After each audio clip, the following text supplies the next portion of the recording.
Hello, everybody, and welcome into Hurley Field in Berkeley, Michigan. It is championship soccer. It is number 3 Troy Athens welcoming in crosstown rival Troy High, live on the Michigan Soccer Network alongside Dan Stickerat, John Turner. Excited to have you along here for the ride tonight, as it is going to be a wet and slippery one.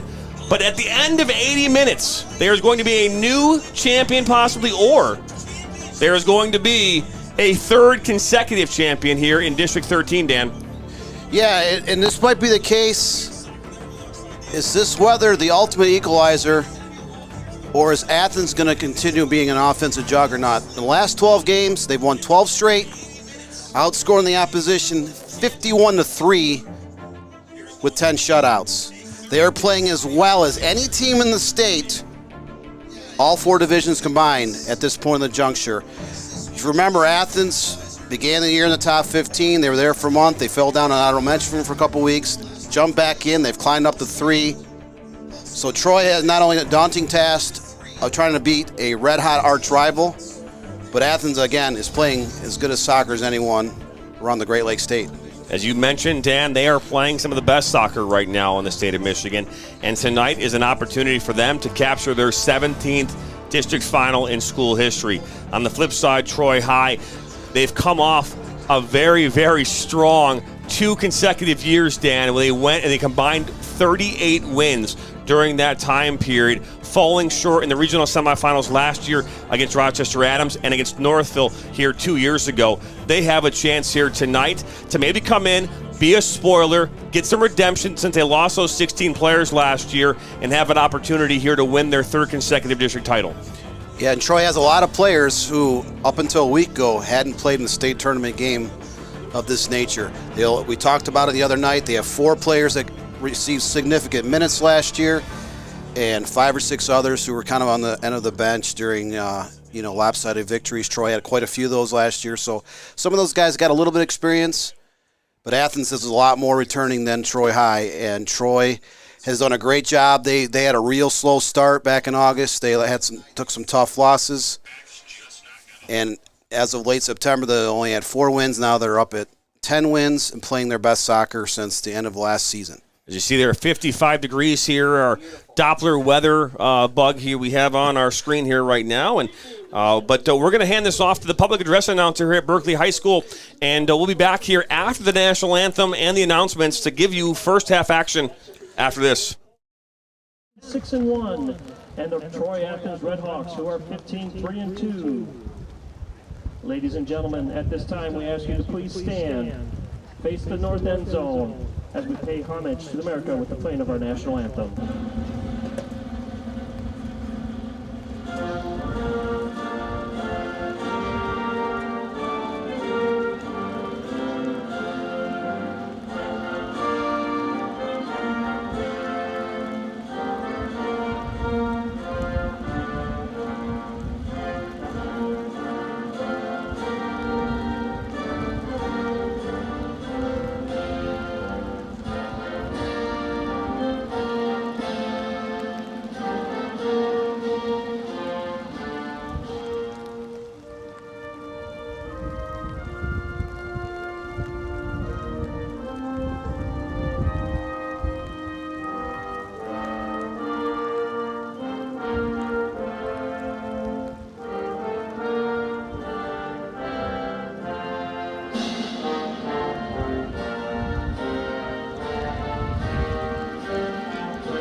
And now let's meet the lineups for today's game between the Colts of Troy High and the Redhawks of Troy Athens High School.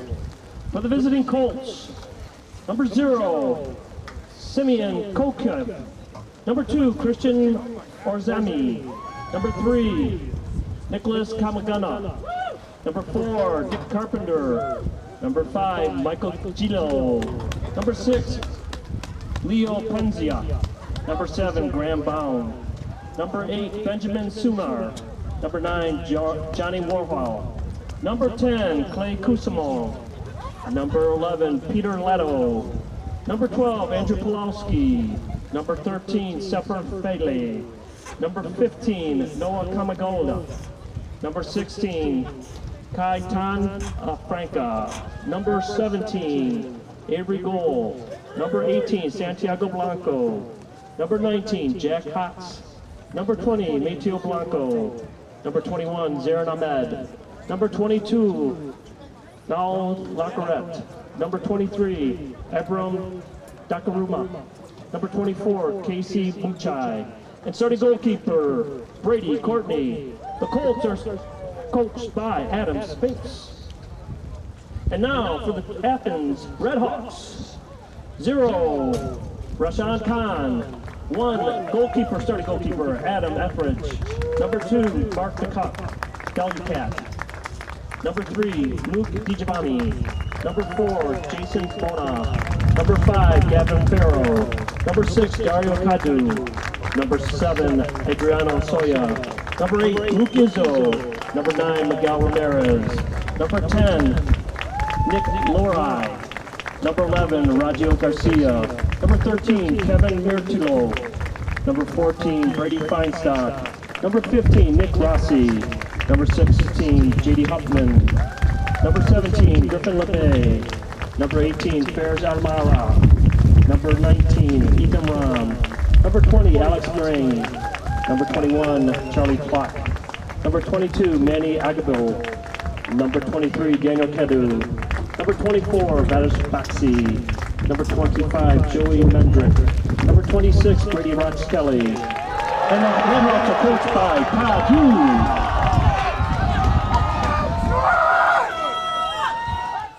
And oh my goodness, we are just moments away here, Dan, from this matchup, a marquee matchup, one of the biggest in the state here tonight. We covered one on Tuesday night between Troy Athens and Berkeley. They came away and they sent Berkeley home packing with a 5-2 victory on Tuesday evening in that district semifinal, getting them here tonight against Troy High. Troy High took on Ferndale. They won that game 4-1. They also beat Groves 2-1 in their district opening here just a week ago here today. So this is going to be a good one. The weather is going to be a factor. I think this equalizes out this game a little bit. I think that's going to force Athens to play a different style of soccer here tonight, along with Troy High. And I think this could play a factor in how this game plays out, Dan. Yeah, when we saw these two teams play back early in the season on August 29th, Troy Athens beat Troy 3-1, a weather-shortened game with like 28 minutes left. But Troy Athens actually dominated that game quite a bit. Troy was still in rebuilding mode. Again, we talked about they didn't have very much in terms of experience in returning players. So Troy's done a great job here in the last month. They've turned around. They settled down. Players are used to their roles. They're used to playing each other, and they've done a great job, building back up. They all have 10 wins, but on the other side, they're playing one of the best teams in the state right now, Troy Athens. And to put that in perspective, they beat number 1 Berkeley 5-2 the other night. Berkeley came in with a 60-6 scoring edge. No team had scored more than 1 goal against Berkeley this season, and Troy Athens put a 5 spot up on the Bears. So Troy Athens is rolling, again, 51-3 scoring edge over the last 12 games. The only other team other than Berkeley score against them was Detroit Catholic Central in a 2-1 makeup game that had to be halted and then restarted. All right, we're officially underway here from Hurley Field as number 3 ranked Troy Athens welcoming in crosstown rival Troy High, live on the Michigan Soccer Network, NFHS Network, audio only on our YouTube channel. John Turner, Dan Stickerett here on the call for this district championship. District 13, the winner of this district will go on to take on the winner of the Yucca Eisenhower Rochester Adams game taking place right now across town in Rochester. So we'll keep you updated throughout this match of that scoreline as well. Athens in their all-red home kits here tonight. Troy High in their away whites. They're going left to right on your screen. Athens going right to left. Your center referee today is Michael Fisher.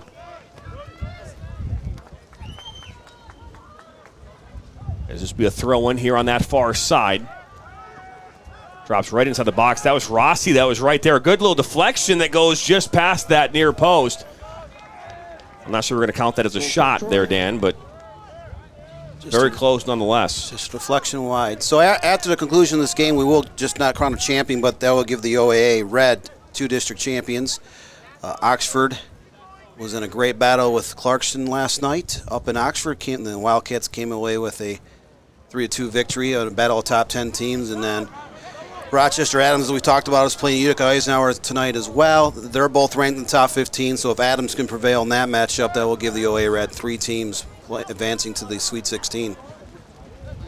This ball played up that far side. Let's talk starting 11s here. In goal tonight for the Colts: Brady Courtney, Graham Bauman, Benjamin Sumner, Johnny Worrell, Clay Kuzmano, Peter Alito, Andrew Pulowski in that center back role here tonight for the Colts. Santiago Coronado Blanco getting a start since did not start on Tuesday. Jack Hotz, Zarin Ahmed, and Naul Laraquette are the back line for the Colts. Let's talk Athens Redhawks here for a second. Is in goal Adam Etheridge, Mark Delicat, Andreana Shoya, Miguel Ramirez, who scored that first goal on Tuesday, Brody Feinstock, Nick Rossi, J.D. Hutman, Alex Marine, Manny Abigdado. As this one comes in, goes back post, and that one's cleared out towards about 30 yards from goal, and that's Kadu, who will.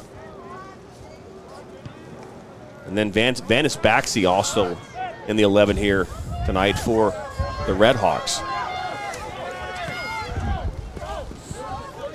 It's good work here by J.D. Hutman. He'll play all the way back to Etheridge. He'll take his time and clear it up one time over midfield. First time stopping by here on our YouTube channel, hit that subscribe button, like us, and share us with your friends and family. Follow us on all social media at MI Soccer Network. That's dropped down by Ramirez. That's Feinstock. There we go. And they're going to set up flat. The ball went out, it maybe looked like. You can hear the rain falling from the skies. We're expecting rain here the next 3 days. Actually put up an offsides flag on that. That play. Offsides it was. On the far side, so. We are doing an audio-only stream here tonight on our YouTube channel. Cannot show you the live feed. If you are watching on YouTube and would like to watch the NFHS Network, you just head over to NFHNetwork.com. And you got to pay $10.99 a month in order to watch this game. But you also get access for the next 30 days, which, if your team watching here tonight continues on, you'll get to watch those games included in that package.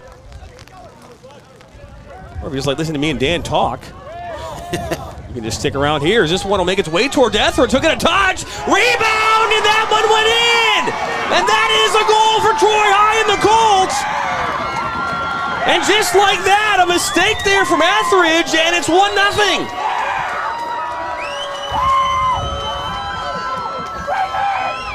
And we talked about the sloppiness there tonight in this weather and how that might create problems for either side.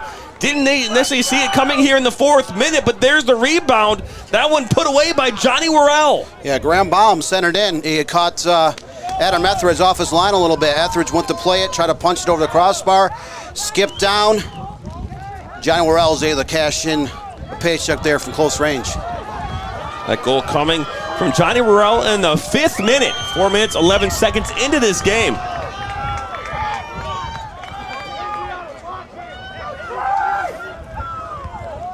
Tradition here now, Dan, that we go to all these press boxes. The announcers don't often know what's going on with the game. We have to help them. And I actually appreciate it. I enjoy doing that because the goal is to get it right. And sometimes we found that, they'll address the wrong player. And they actually come in and ask us, so we do appreciate that. Athens now in a 1-0 hole. You're 5 minutes of this game. But if you remember back in game 2 on Tuesday, Athens scored their goal in the 4th minute. So, we're right at that same point. They scored a goal, Ramirez from Abigdeo, and it was 1-0 here 5 minutes into that game. And we're seeing a very similar start to this one in favor of Troy High. Yeah, I saw a similar start last night with Clarkson, went up 1-0 5.5 minutes in against Oxford. Oxford came back and won that game. It was a great battle. Some incredible saves, 3 highlight reel goals. We may see the same thing here tonight, here in the pouring rain. You're right, as we changes the game for sure as Kuzmano will lay one out on that side. Is this one put up towards the middle, and this one right outside the 18 as Feinstock will then turn and clear it up toward midfield. Well, in this 12-0 run by Troy Athens here the last 3.5 weeks, the one thing they've been able to do is they've been able not just score early and often, they've been able to get goals in the first 5 or 10 minutes. It's a good switch. So now they're going to have to test their mettle a little bit here tonight. This ball put in, that's deflected back out as that's Bauman.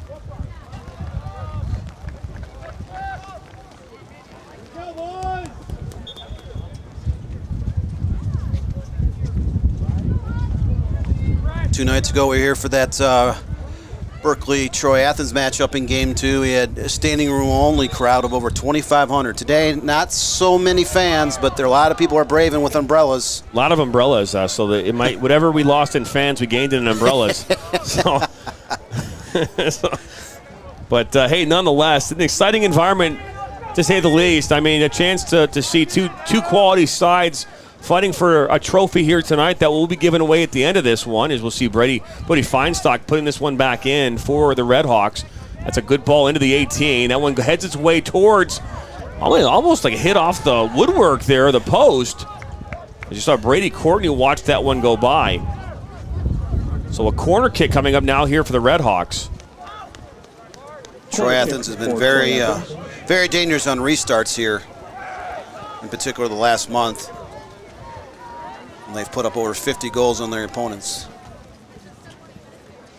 We're going to see Adrian Shoya put this one in, back post, and that one's headed up by Larroquette and out for another corner.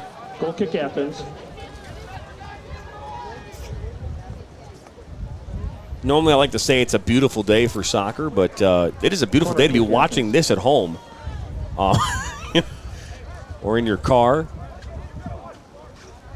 Now Feinstock will put this one back in. This is the second consecutive corner. 55 degrees outside.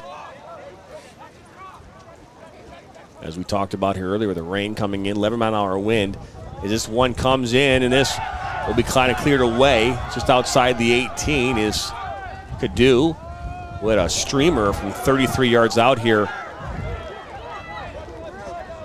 on Tuesday against Berkeley. One back is Cadu. That's good work from him, and so it looks as though another free kick, or is that a throw-in? So a throw-in coming up here. You see that rain just coming down. Madeo. We've already seen a multitude of upsets in all 4 divisions here the last week, and with this weather kind of blanketing virtually the entire state of Michigan, it might wreak havoc. We might even see some more top 15 teams go down here. The ball out wide. That's Feinstock. He'll look to slot this one towards that near post, and it'll go out.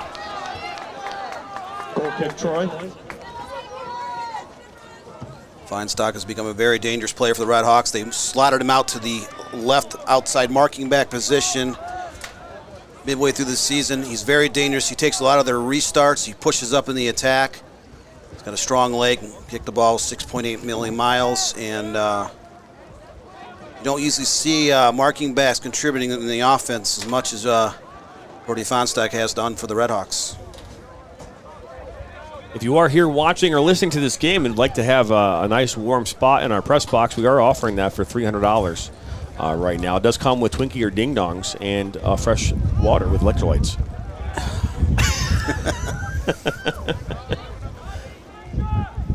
All kidding aside,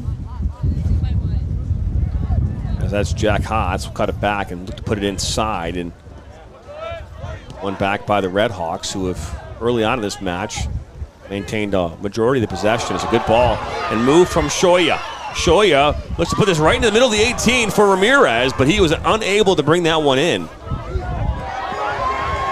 And one back by Cadu.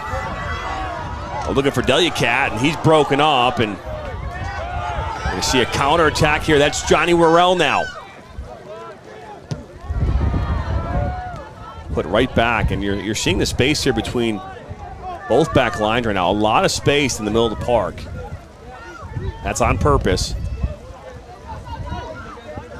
Ball finds Ramirez. And scored that first goal. Shoya again showing the moves here.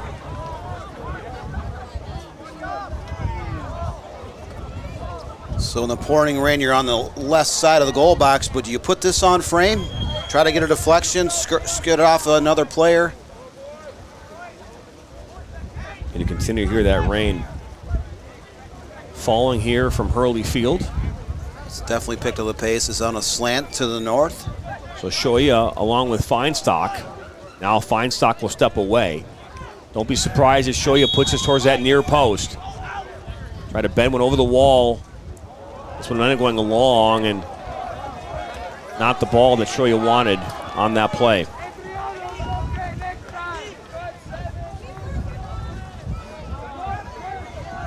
You're just joining us. Fifth minute goal by Johnny Worrell.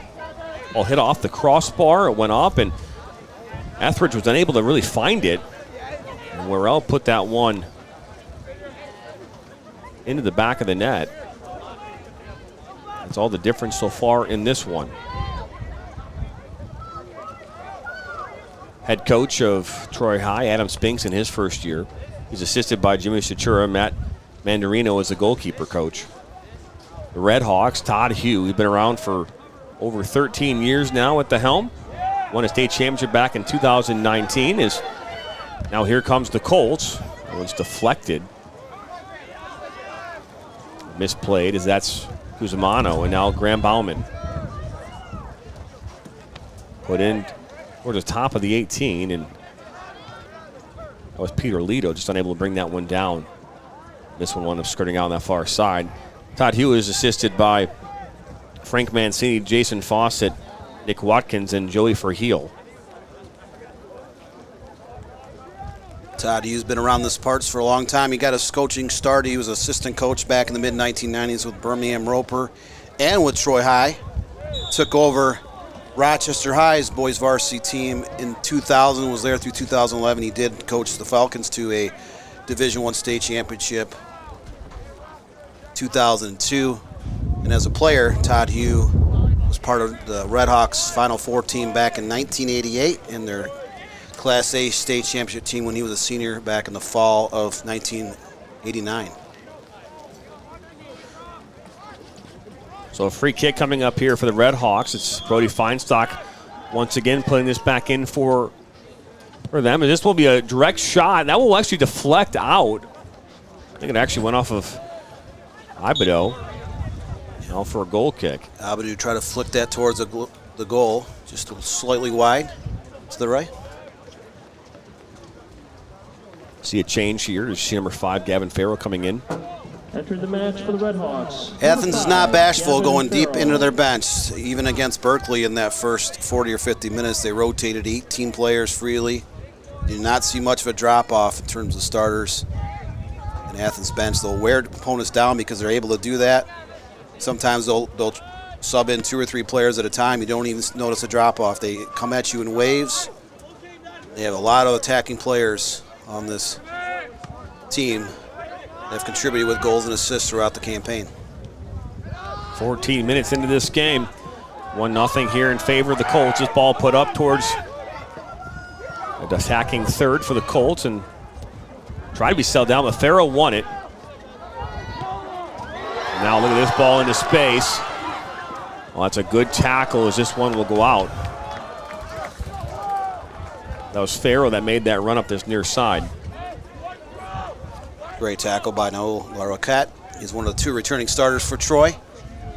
So right on your screen, if you're watching this game on our YouTube channel and you're asking what the score is, right on your screen there it has the clock as well as the score. It's currently 1-0 here in favor of the Colts. Just stepping in. That was Nick Rossi. That one will go out. Dan, we talked about this. During this 12-game stretch, the Red Hawks scoring 51 goals, now allowing 4 during the 13 games that they're currently playing in. Their last loss came to Rochester Adams back on the 12th of September. These two teams met back on August 29th. That game was a 3-0 game going into half. Troy High did score a goal in the second half, and we're showing some signs of life. And then the rain came and the lightning came, and that game was shortened. You're seeing some of the sloppiness. You're seeing right now the consequences of rain on this pitch. And I talked about it before. If a team is stronger or has more talent or is coming in and have more of the momentum, weather like this will surely cost a team potential opportunities to collect the ball cleanly, to move the ball around the way they want to. You saw that on the Etheridge on the goal that happened there in the 5th minute. I mean, that in a rain-free game, that's not happening, Dan. Yeah, and in games like this across the state where you're going to have rain all night long, teams just need to keep shooting, even from distance. Get a ball to deflect, skip off another player off the crossbar. Goalie doesn't corral the shot.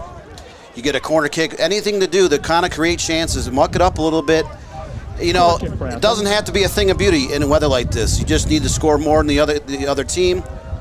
And there's no time to be cute. Just keep flooding the ball inside the box and make things happen. So Feinstock will take this corner. This is the 3rd corner of the match here for the Red Hawks. Steve Best, by the way, man, it's Steve. He's in our comment section. Hey, Steve, it's 1-0 here in favor of Troy. Put in by Feinstock. That one will go back post over everybody, right to Delia Cat, and that one's popped back post off the woodwork, but it was actually off the field goal instead. And it goes out for a goal kick, so a good opportunity there for the Red Hawks, just unable to convert. Yeah, right idea for Troy Athens. He put it towards the frame just a couple inches too high, but right idea. If that's, half a foot lower, that's off the woodwork into the box. Athens would have a wild goal mouth scramble to try to net an equalizer. A set of keys was found out downstairs. It is to a Ford vehicle. So a pair of keys were found here in the parking lot. Armband, strap on it. They go to a Ford vehicle, I guess. So not mine. I got a Dodge. You got a Jeep. You have a Lexus there, Sam. So it's none of our 3 keys. So does this one go out and out for a throw-in? As Dan mentioned last night, yes, Clarkston did lose 3-2 to Oxford. They were looking to get back to their 3rd straight regional final with a chance to push on from there. They lost to Northville in 2021. They lost to Catholic Central in 22 and lost to Oxford last night. So that was a very good game. In both those teams essentially bounced around that top 10 of the top 15 rankings all season. I've said it a million times in my life. It just boils down to finishing. As this ball played towards Farrow, and they'll try to keep this one on. And that, again, that's a result of this weather. The ball is played in quick by the Colts. Troy High still is a young team. They have that early 1-0 lead. So as the game keeps pushing on, the more they hold on in the lead, the more confidence they can gain as a team. We'll go all the way back towards Courtney. Someone's asking what our score prediction for this game is. We don't get in the habit of giving you predictions. I know Steve might have a prediction for this one. He can put it in the comment section, but we don't typically do that. Not at this level. We try not to get involved in that prediction level at the high school level, at the amateur level, at the professional level. We'll put our predictions in, but not typically here. It would not surprise me that either team here wins tonight, just based off what we've seen so far in the playoffs. We saw Anchor Bay bow out to Chippewa Valley. Saw Fraser lose to Sterling Heights-Stevenson. What happened? Sterling Heights-Stevenson lost to Warren Cusno last night in a district final, and Utica Ford beat Chippewa Valley. So a lot of crazy things happening here around the state. We saw Byron beat East Kentwood. Yeah, East Kentwood. That was about as big as an upset as we've seen in the 4 divisions thus far. I mean, East Kentwood is extremely dangerous team out there in the Grand Rapids area. Brought a lot of players back, picked up 3 MLS Next Academy players. I mean, Dan, if you would have asked me on Tuesday who you thought that won that game against Berkeley and Athens, we picked Athens to win this district overall, but I never would have thought 5-2. Not a million years. Not when Berkeley had given up 6 goals this year and only 10 last year. So this ball played in, and that's a head right towards goal. I believe that was Feinstock that got a head on it. It's now Farrow. Good work by Kuzmano, looking for Worrell. Worrell still has it. Flag didn't go up, so the ball's still on the pitch. And that one played into space on that far side of the field. See Alex Marine step over. Now Ramirez, seeing a lot of switching here up top for the Red Hawks. Ramirez started kind of in the center. He's about on the right and the left. Shoya was started off on the left-hand side here and moving around quite a bit in the early parts of this match. Halfway through the first half, 1-0 is Deliacat on his right foot, and that one deflects off Laracat on its way towards goal. And this one will then go out. Great opportunity for Delicat, but Troy High thus far has done a great job of closing down on those passing lanes. They're not giving Troy Athens a lot of room to operate. Whenever an Athens player has the ball, they're closing in, fairly quickly. This ball inside the 18, and that one cleared up. I believe that was Hotz that cleared that towards midfield. Steve Best says 2-2. Overtime penalty kicks. Athens prevails. So Steve's asking us when to go long tonight as this ball will go out over the end line for a goal kick. Intended target there was Adrian Shoya. So thanks, Steve, for making this game longer than what it's supposed to be. Yeah, I don't think we've seen all the scoring yet, to be honest. You never know. Seen stranger things happen, but Troy High's played a lot better than they did the first month of the season, and Athens has been an absolute juggernaut here in the final month offensively. So I think that scoreboard, even though it's just 1-0 Troy at this point with 18:02 left, I think we're going to see a few more goals light up that scoreboard. We'll see a goal kick as Courtney just plays it short to Laracat. That wind and the rain continuing to fall here in Berkeley, Michigan. This is good work as that's Cadu will go down. Good tackle there from the Colts defense, and looking up towards Peter Lido, and he is going to try and keep this one on, but if we do see an umbrella go flying across your screen, that might be the umbrella from Ryan Gagnon, our camera right up there. It's windy. He's hanging onto an umbrella for dear life. He may be like Mary Poppins here in a couple minutes.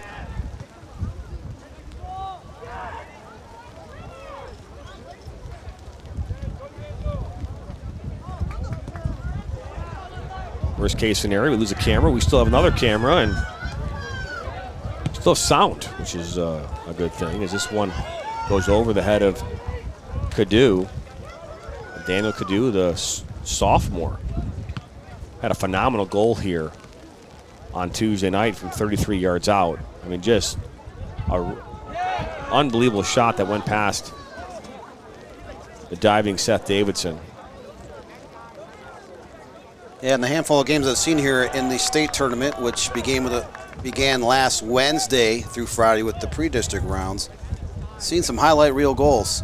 We saw Jack Hotz of Troy put in a 31-yard shot off a one-hop volley against Ferndale. Rossi, the same thing. One hopper. His was from 25 yards out. Yeah, we've seen some really good goals here the last couple days. You said you saw a number of really good goals last night. Yeah, we saw Oxford Diego Madel put in a free kick, top shelf, upper 90, 30 yards out. And Sebi Roy Clarkson put in a low, kind of a bending laser off the left foot from about 25, 28 yards out that sailed inside the far post. Oxford's goalie, Nathan Hauser, had a great game last night. Had 3 great saves in the first half, and even on that shot, he didn't even see it. I mean, it was an absolute laser. Question coming in from Lemon Pepper is who scored for Troy. The goal coming in the 5th minute from Johnny Worrell. Shot that was off the crossbar. Popped up stayed inside the 6-yard box, came up and just popped one in and past Etheridge and that's all the difference so far in this one with 15-12 to go here in this first half. Live here from Hurley Field for District 13. Boys soccer final. The winner of this game will go on to take on the winner of the Eisenhower-Rochester Adams game. To be fair, I would tell you that score, but every single score bug for the NFHS network at those locations have been wrong. So I would just feel really awful saying the wrong score once again. I did that a bunch of times on Tuesday. We actually saw, it said Stony Creek beat Eisenhower 5-0 at one point, and that clearly was not true. The MHSAA website actually said that that was true. That was then since corrected.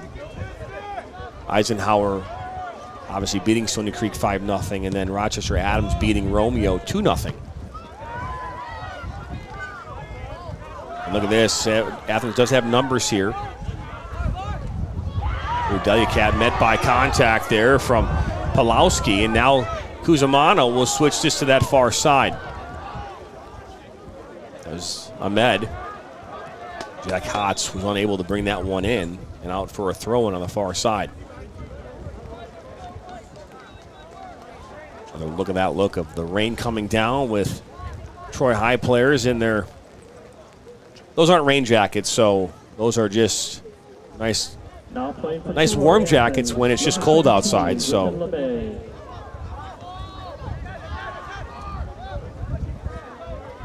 I mean, having bad weather is just part of the fall experience here in Michigan. For the most part, a pretty okay summer and fall season. Only a couple situations here this season where the weather was a factor. Jack Hotz will cut it back. Will play it into Kuzmano. Kuzmano into Worrell. Worrell, that's a good ball into Bauman. Bauman will take a shot, a left-footed shot. That one will be well wide, but a good promising attack here for the Colts. They're really the first promising attack since they scored back in the 5th minute. Yeah, it was their first shot since they scored the goal. Athens has pretty much maintained possession in the Colts end of the field. You have yet to have a great opportunity. They did have a shot go over the crossbar about 5 minutes ago, but this weather has kind of evened things up. That's the one thing that the uncontrollable in all of this. You can talk about good training sessions and understanding your tactical formation and what you're trying to accomplish, your game plan. But the one thing you can't control is what the weather's going to be like. And yeah, I remember back in 1995, I was at a state semifinal, Rochester High, and Troy Athens was playing Plymouth Salem. Both teams were ranked in the top 10 at that point. And before that regional final took place, it was actually state semifinal, they were out there with broomsticks trying to sweep off the touch lines because it started to snow pretty heavily. They ended up getting that game, and Plymouth Salem beat Troy Athens 5-2 to advance. And then on Saturday at the state finals, they got into the Class CD game and the Class B game, but they ended up postponing the rest of the Class A game until Monday because in the second. Look at this, Dan, is this ball played out to this near side. That's Peter Lito. He'll cut it back on his left foot into the 18, and Feinstock will clear us up towards midfield. If you didn't know this already, Dan Stickrad is the encyclopedia of soccer here in Michigan. He knows everything. He can give you a date, a time, and a location for just about any moment in history. As Worrell now will put this one into the 18. Looking for Alito. The ball actually skips through, and Etheridge comes up with it inside the box, stopping that attack as we have 10:43 to go here in half number 1. I'm not surprised that I really am surprised that we haven't seen a young teenager walking around in shorts and no shirt. You know, Dan, in this weather, we typically see that kind of craziness from the youth of our. Look at this, as Hupman will go down. Looks like it was a clean tackle just outside the 18 for the Colts. Great ball movement by the Red Hawks. Oh yeah, Delicat gets dispossessed, and so that last touched off Delicat on a deflection, and now for a throw-in for the Colts. There are the kids, and Delicat played a lot of minutes as a sophomore last year. He's developed into one of the key cogs of this Red Hawks offense. One of their top goal scorers and his assist men. He's a junior, starting to develop into one of the better juniors across Michigan. The ball forced through his Feinstock. Tried to put one through the seam and intercepted, but one back now by the Colts. That's Kuzmano. He's got Lito and Morrell. He'll cut inside. Good move from him. Oh, cut back. So good work, but all that work for nothing as he gives it right back to Cadu.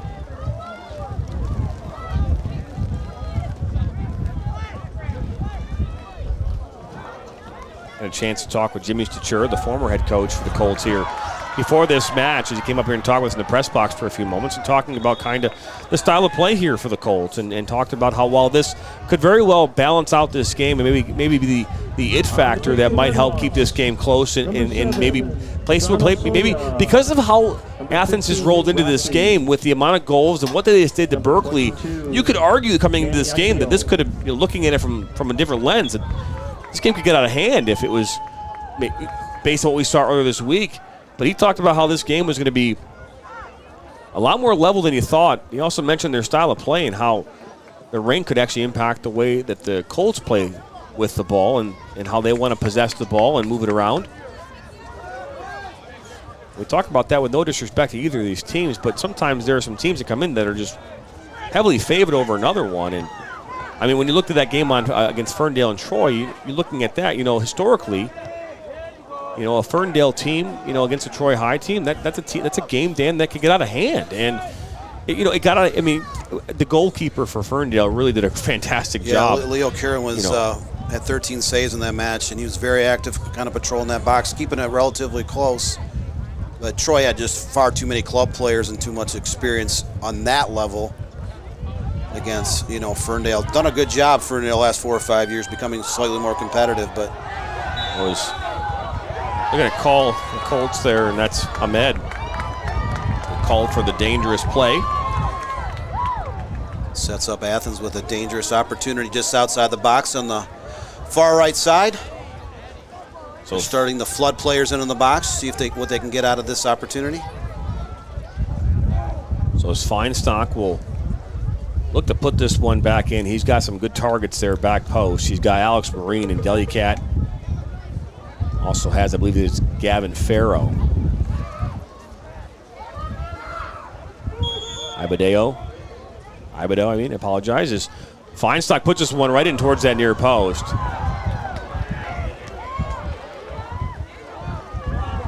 Now, let's look. Oh, Laracat. It's Hutman. Oh, good move. Now here comes into Delicat. Delicat, great tackle. Ibadeo, and that one's blocked. And now they're calling a foul. Right outside the box. Is he pointing to the spot? I can't tell what he's doing. Is he pointing to the spot right now? It looks like it was just outside the box, but the official... They're all standing around him right now. And he is pointing to the spot. Or is it a foul right there? No, it's not a foul. Okay, so it's just outside the box. It looked like the way he was pointing, like he was pointing down to the spot, but it's outside the 18. He is surrounded by both Athens and Colt players. So this looks about 20 yards out, almost straight onto the net. I think this is exactly 20 yards out.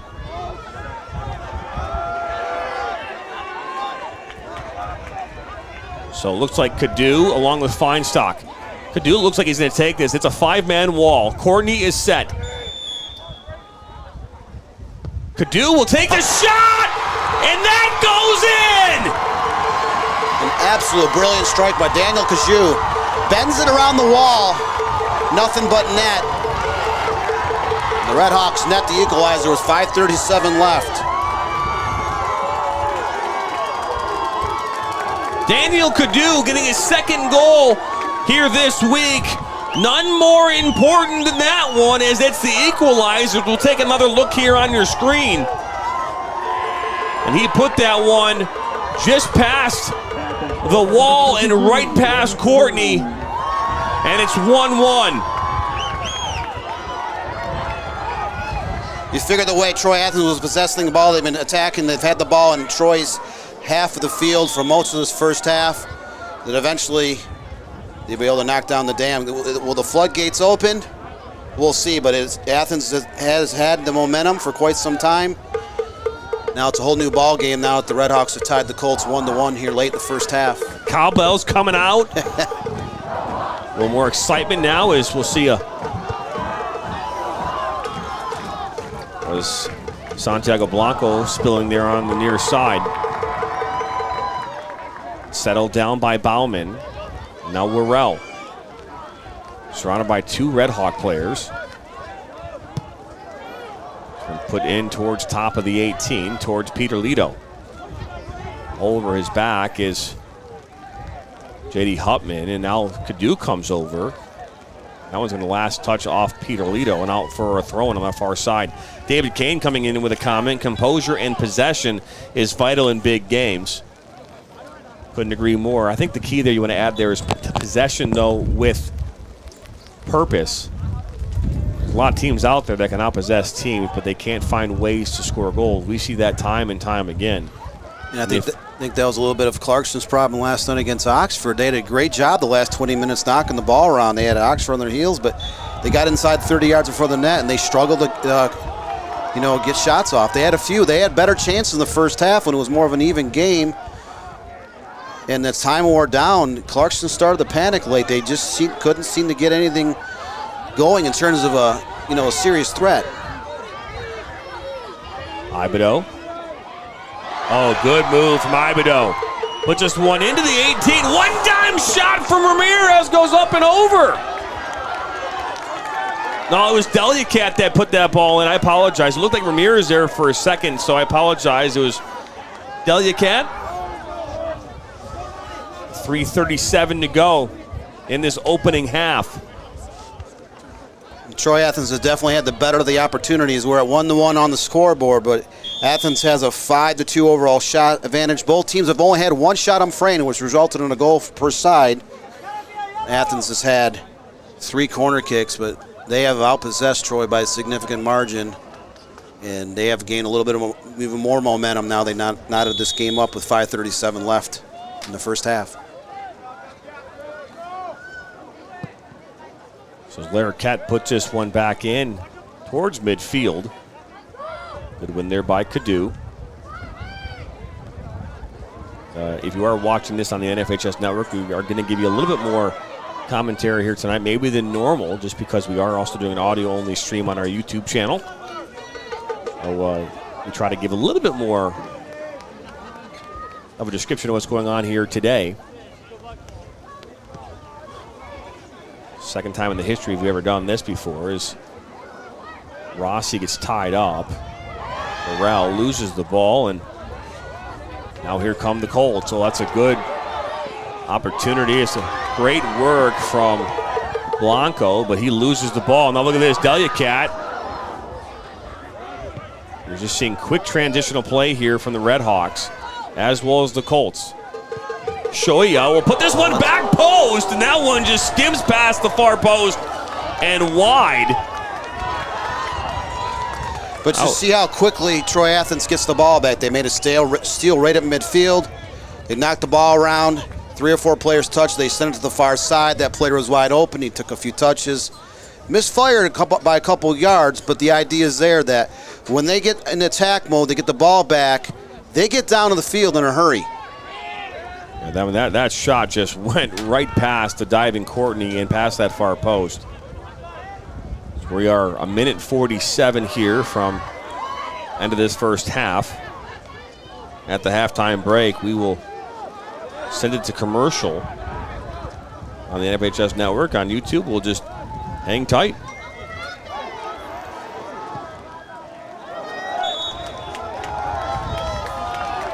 Well, this one will go out for a corner, a first corner of the night for Troy High. Or is it second? It's their first corner for the Colts. We're getting close to that minute mark. You're going to see Benjamin Sumner put this one in on that far side.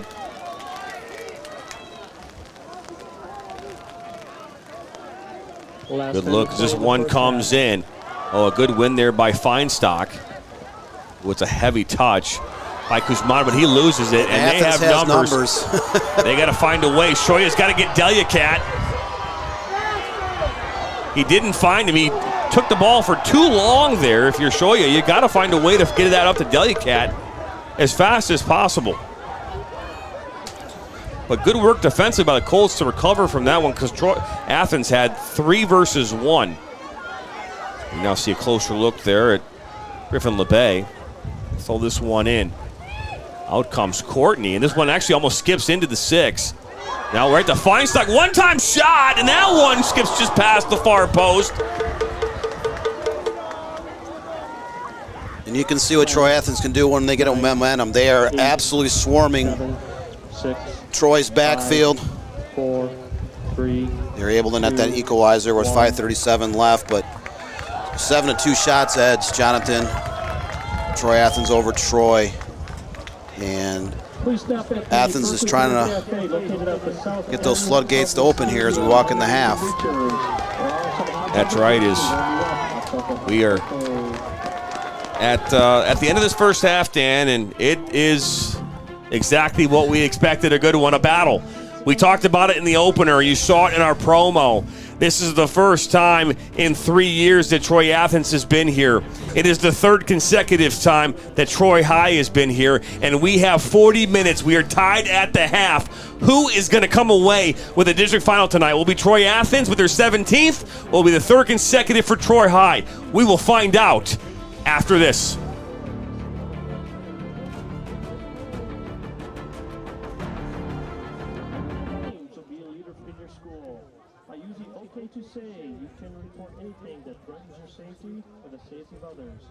Submit a confidential tip to 24/7 by phone, text, email, online, or through the mobile app. By using OK to Say, you make a difference. Do you need money for college? Students in the class of 2024 are encouraged to take advantage of the Michigan Achievement Scholarship, which could provide up to $5,500 per year. Learn more today at michigan.gov/achievement.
Welcome back here into Hurley Field. It's the halftime break. It's 1-1, a fifth-minute goal from Johnny Worrell off the crossbar. Nothing but net from him. And then Daniel Cadu right there on your screen, notching this up one apiece late in the first half.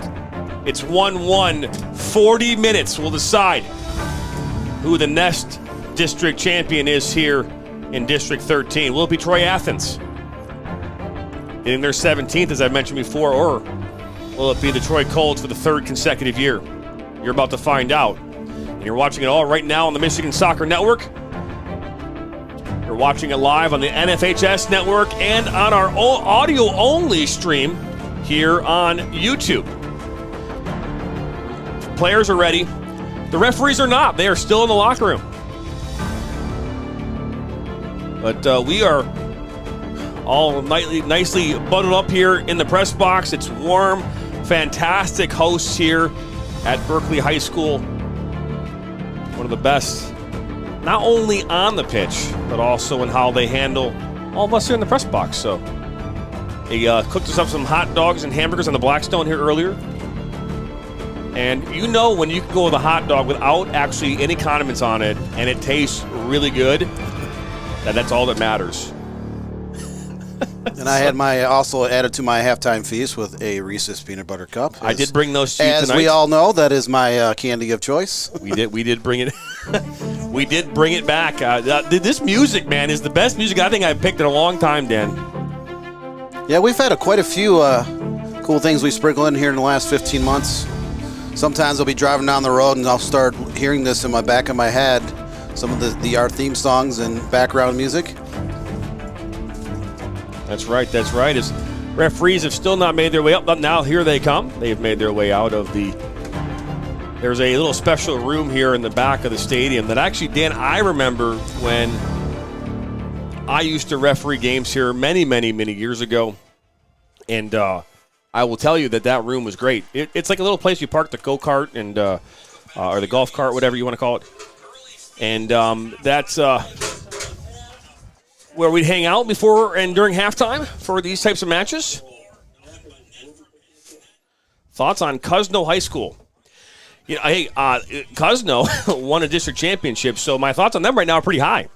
The question will be what happens here next week when they take on the winner of Utica Ford of that district from Anchor Bay. And as we're back underway here with second half action from Hurley Field, Troy Athens Redhawks taking on their crosstown rivals in Troy High. They had to travel about 15 minutes from their respective schools to see each other here tonight. So we bring you back in with the pitch audio, the ambient sound of the crowds here with the wind, the rain, and the cowbells. But my thoughts about Warren Cuzno is, I don't know. I mean, I think we did pick Warren Cuzno to be the sleeper in that district, Dan. Yeah, because they do have a very good offense, a couple of players that put up some pretty good numbers.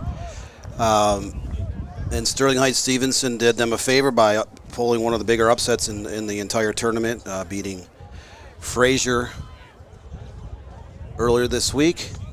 And I don't know if Warren Cuzno has ever won a district championship. They had a pretty good team 3 or 4 years ago.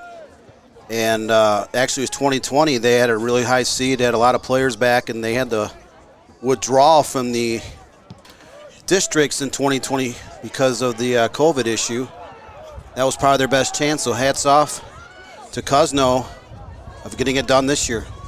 This ball put in the box with Larry Cat, and that one, he just misses on it. Still on the pitch, though. I think it's Lito here on this near side. A little shove there at the end, and you get your hands. I don't know why you're putting your hands and going towards the referee. I mean, to be fair, that was a shove. That was a shove on Tuesday. It's a Thursday shove. It's a Friday, and it's Sunday shove. I don't know why they're all upset about it. It's funny. There are certain things you can say, Dan, that like, you know what, man, that's not a foul. That the guy needs to get a little stronger. He got knocked off the ball, but a nice two-handed shove in the back. That's I saw that in is this one. Saw that in Wedding Crashers and during the two-hand touch scene. And Yeah, I remember that movie. A couple of those. Bradley Cooper making a big debut for him, right? Yeah, he was a little overzealous with the energy, let's just say. You're a high school player and has no idea what I'm talking about. Well, you know, when you get 18 or so and want to watch that movie, go ahead. You know, might not be suitable for all ages quite yet. All I can just say the phrase is "Ma meatloaf."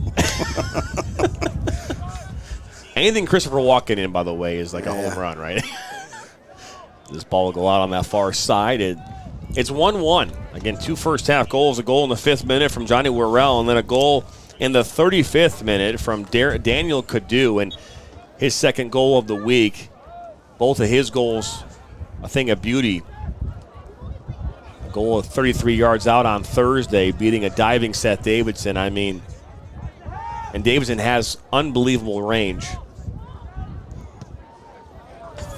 And he put that one like side netting. I mean, just an unbelievable strike. It's now Delicat. He'll look to cut this one in. Good defensive work. The rain has stopped here for the time being.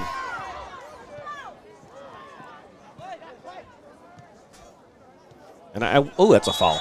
I will say this too, you know, because we talked with Steve Olosik here earlier this week, and we were out here. They're getting a brand new turf field here. It's going to be starting to work up here over the next couple of weeks after the end of this fall season, and a new press box, my understanding, which is great, because this press box is great as it is, but with a little newer stuff, might be even better, right? Much better. But with the amount of pellets that are in this rubber, the rubber pellets in this turf right now, that's probably actually helping while this keeping this even drier. As this ball makes its way off the post, rebound still inside the 6, and somehow it goes just past the far post and does not cross the line. I mean, back to the field, by the way. Troy High coming out with a lot of energy. They got 2 shots off that goal mouth scrum, but didn't receive a reward for their efforts. Look at this ball. It comes in. It hits all. I mean, Larroquette got a head on that. It just somehow skirts off. That should be a corner kick, by the way. But there's no VAR here. Well, that's a collision right there. See Hodson. They're going to go. They're going to go quick. But I'm just saying, with the amount of pellet, it's probably a good reason as to why this is such a dry turf right now. It does not look like it is soaking wet. Obviously, I'm not playing on it, and I am 40 yards from the field. But it looks as though it's not playing as wet as it maybe you might see another turf field.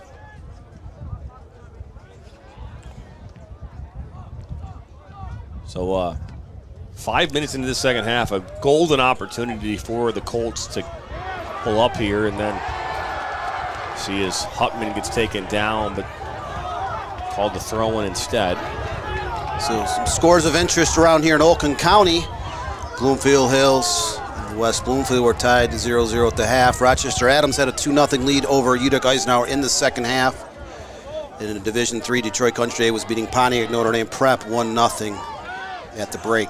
You know, Dan, the question I have the viewer at home, and I'm going to ask this question. We talked a little bit on Thursday in regards to just districting, that's a foul, and how this district and how things are happening. But are we really seeing the best of the best win state championships? Is that really what we're seeing? Because you think about that Bloomfield district, for example, right? They're going to end up taking on, it's all going to shift over to the semifinals and regionals where the Oxford region will go, right? They'll all be up in that side of town.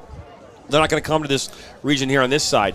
But after all these hard-fought games between like the Athens and the Troy Highs, the Adams and the Eisenhowers, they're so beat up that a team like Bloomfield could sneak one in. Yeah, I mean, we've seen it. And all it takes sometimes is one team to pull off an upset in the pre-district or district semifinal, and that can open up an entire pathway for a team you would never have expected even to win a district. Next thing you know, they're in the regional finals. So I mean, Utica, Ford, and Warren Cosno weren't ranked or honorable mention all year, but one of those two teams is going to be in the Elite Eight of the Division I tournament here next week. And that's the question. We look at last year, right? In Rochester Adams, who won the Division I state final, they did a great job. But were they the best team last year in the state? They were the best team in the tournament, but for the whole season, they were good. They elevated their game, but they had to run the gauntlet there, beating Troy, New Baltimore, Anchor Bay, Plymouth Salem, and Rockford in the course of 2 weeks. And they beat Utica Eisenhower in the district final 5-1. So, yeah, I mean, they had 5 very tough opponents to get there. And, sometimes that's what it takes. I mean, last year we saw Richland Gold Lake win Division II, but they were first or second all year. They put up 93 goals in the course of the season. But Division IV, if you remember, we saw Ann Arbor Green Hills take on Muskegon Western Michigan Christian. Muskegon won that game, but neither of those teams were ranked going into the state tournament. So as Cadieux put this one off. Ooh, you're going to see a foul there. They're going to stop the clock. We might see a yellow card here. We do. And that yellow card is issued to number 8 in Benjamin Sumner. That yellow card issued in the 48th minute. First yellow card of the night is Feinstock will put this one back in. Apologize for any language that we're hearing. Yeah, we've heard a couple here off in the distance. We have no control over the crowd, as they like to swear, but either way, we're back underway here. This one will actually go out as Farrell will watch that one go out. It's the thing, right? I don't know if, as a soccer fan, obviously you want to see the best teams competing night in, night out and winning championships. You also want to root for the underdog, right? You know, I mean, and there's something to be said about that. You look at that, the Boston Red Sox had not won a World Series in however many years it was, Dan, and then they were down 3-0 against the Yankees. Anyone was picking the Yankees to win that series before that even started, and then more importantly when they were up 3 games in that series, but they came back and won it to win their first World Series. And you probably know the amount of years. I don't know what off the top of my head. Well, yeah, it was 2004, but that was iconic, an iconic comeback. I don't think too many people have predicted the Red Sox, to win that, ALCS that year, let alone come back from the storied New York Yankees program, and they came back, 4 straight victories, and later that month they captured the World Series title. Doesn't seem like that was 19 years ago, but that was a memorable moment if you follow sports in general. Fever Pitch, great movie with Drew Barrymore and Jimmy Fallon. Well, that's a good workup on that far side. Slotted inside. That's defended well. And then a rebound, and that one makes its way through traffic into Courtney and then put up and wide. I think that was Cadieux who took the shot with his left foot.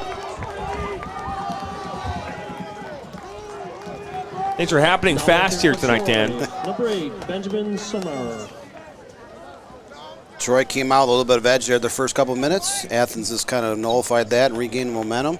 We are still tied 1-1. 30-25 left here in the second half. So Daniel Cadieux can fire one with his right and with his left foot. Talk about a dual threat. That was Cadieux who took that shot that went right at Courtney, forcing him to make a save. David Kane, by the way, says agreed. We are not seeing the best of the best play each other necessarily, but you are got to keep winning. You just got to keep rolling and keep winning. And so a free kick now here for the Colts. Yeah, you can't control. I mean, it hasn't changed though since soccer really started to grow back in the 1980s. It hasn't changed. There's always going to be power pockets, and it's unfortunate. Every year there are a lot of great teams. We had Kevin Tu at the Division I chair on our high school ranking show 2 weeks ago. He mentioned that by tonight or tomorrow night, when all the districts are wrapped up, you're going to see over half the ranked teams, the 60 ranked teams in the 4 divisions, turning in their uniforms.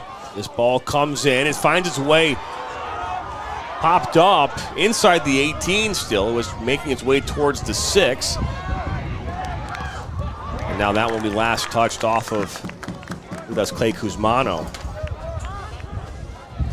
Normally, Dan, I can have the window open and I can kind of see what's going on in the field with my binoculars, but tonight, because we have to keep the windows closed because of the rain, I am forced to watch most of this game on my monitor. Sometimes you can't see everything that you want to see.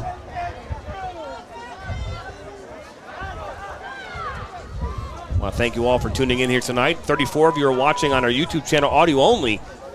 Those of you watching on our NFHS Network affiliation page, we appreciate that as well. So Larroquette will throw this one into the box. That one is put right back in by Larroquette. Now settled down by Jack Hotz. That one makes its way into the box, but then cleared up, and This one will make its way over midfield. You're seeing a lot more of Troy Athens sitting back now. And we talk about the Athens tactical game plan. We talk about it a lot. We mentioned on Tuesday, Dan. Athens is totally comfortable sitting back.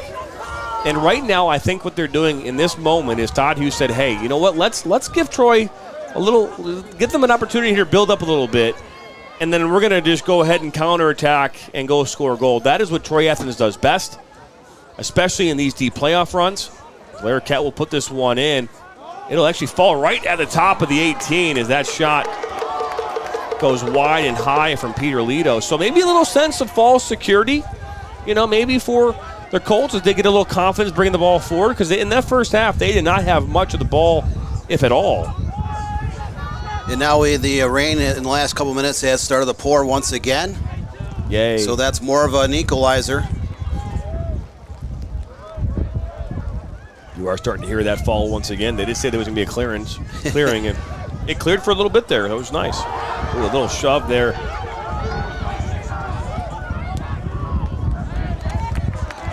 So you saw that shove from Blanco. Oh, they're going to call a foul there, even though Cadu kind of had an advantage. But a free kick coming up here for the Red Hawks.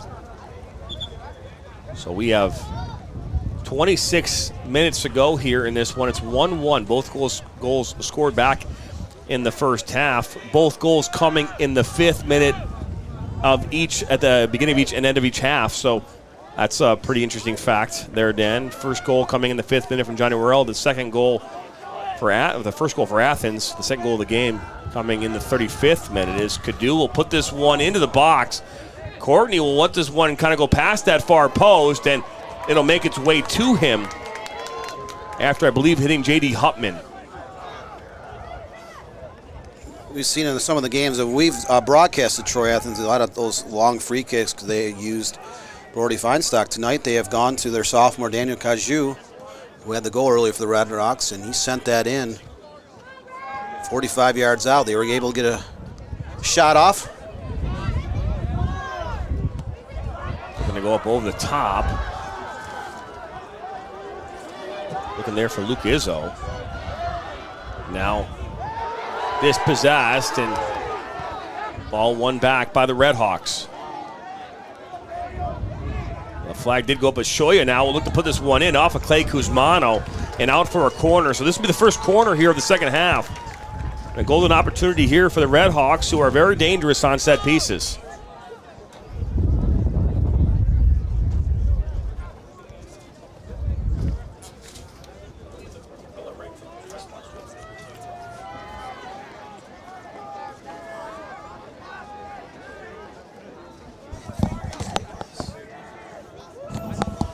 So we're going to see Shoya put this one back in for the Red Hawks.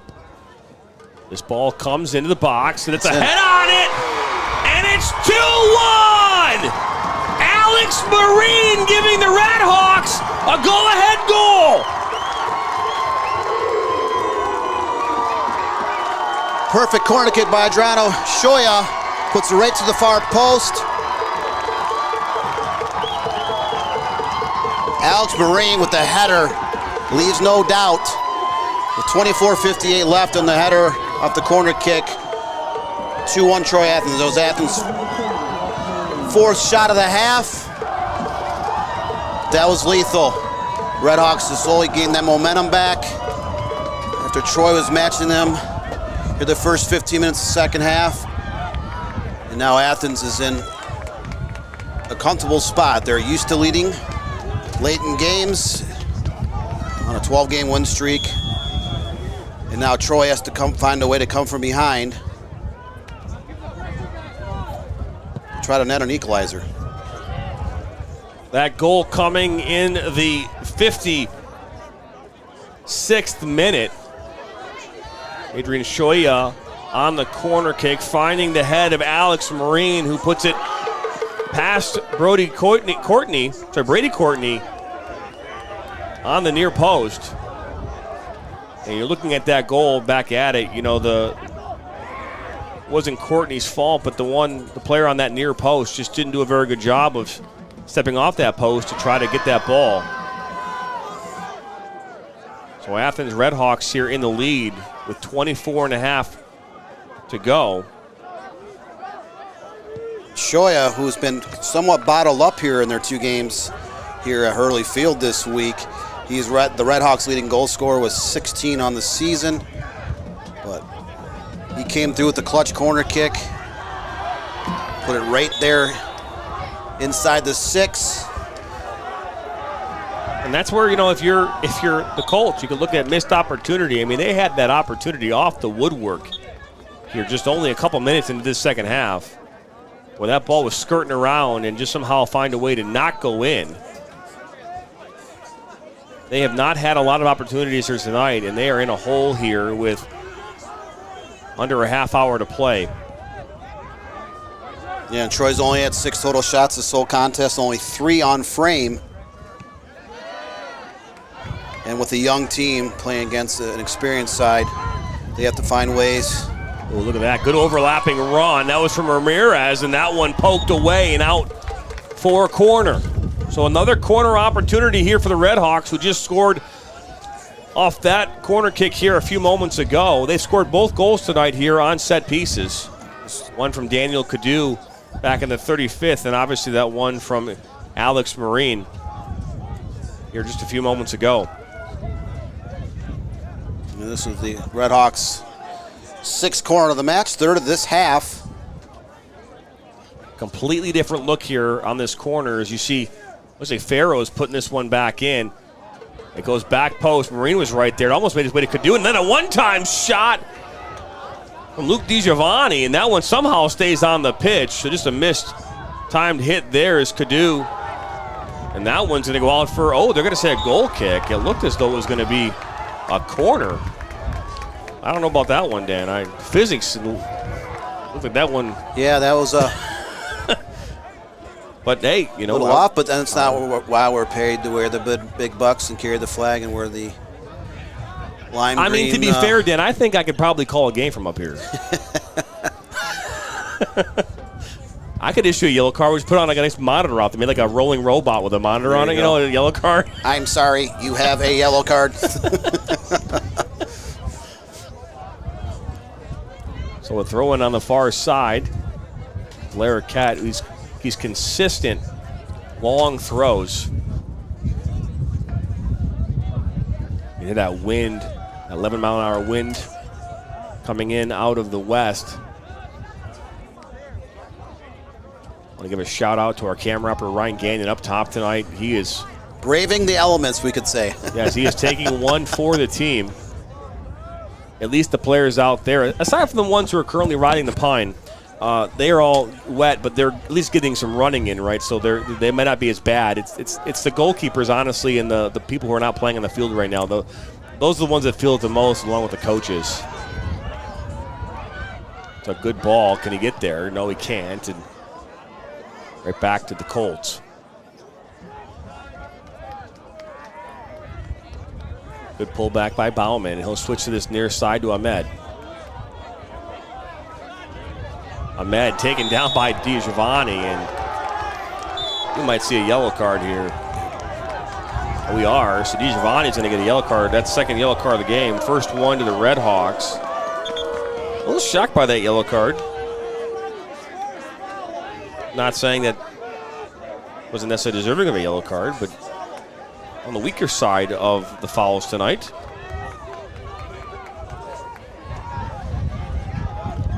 It is my understanding that Rochester Adams was up 2-0 here, right, Dan? I don't know if that's changed at all. Yeah, that was early in the second half. Last I saw this ball for put Twitter. In. That ball actually will hit off a Red Hawk and deflect it out for a corner. Yeah, second corner coming up for the Colts. Their chances have been fewer and far between, so they need to figure out a way to take full advantage of this set piece. Set it in the box. It's wet out. See if it skips off a player. Want to also give a shout out to Kevin, our camera operator on camera 2 tonight. Sam Fisher, our producer. He's braving the elements as well. He's got to deal with me and Dan. So that in itself is a test. And this one comes into the box. Makes his way to Clay Kuzmano, and he'll play it right back out wide, and we'll do this all over again as it redeflects towards that near post, and a save from Etheridge. Yeah, sends another corner. That deflection was going towards the corner, and Etheridge leaped at the last second to knock it out of bounds, and could have very easily been an equalizer. Oh yeah, is this one now a next corner kick coming in here, and that one will come in and actually deflect off of an Athens Red Hawk. Yeah, but it was out of bounds. It looked like when he took the corner, it bent out of bounds. I was going to say, it looked a little strange, but now it's a goal kick. That flag went right up. As soon as he took that corner, he kind of bent it out of bounds and back into play. Linesman was kicked to raise the flag. We've reached the three-quarter mark here of this game. Number 17, Griffin LeBay. We are less than 20 minutes to go in this match. Talked about it in the opener. And Athens get their first district championship in almost 4 years.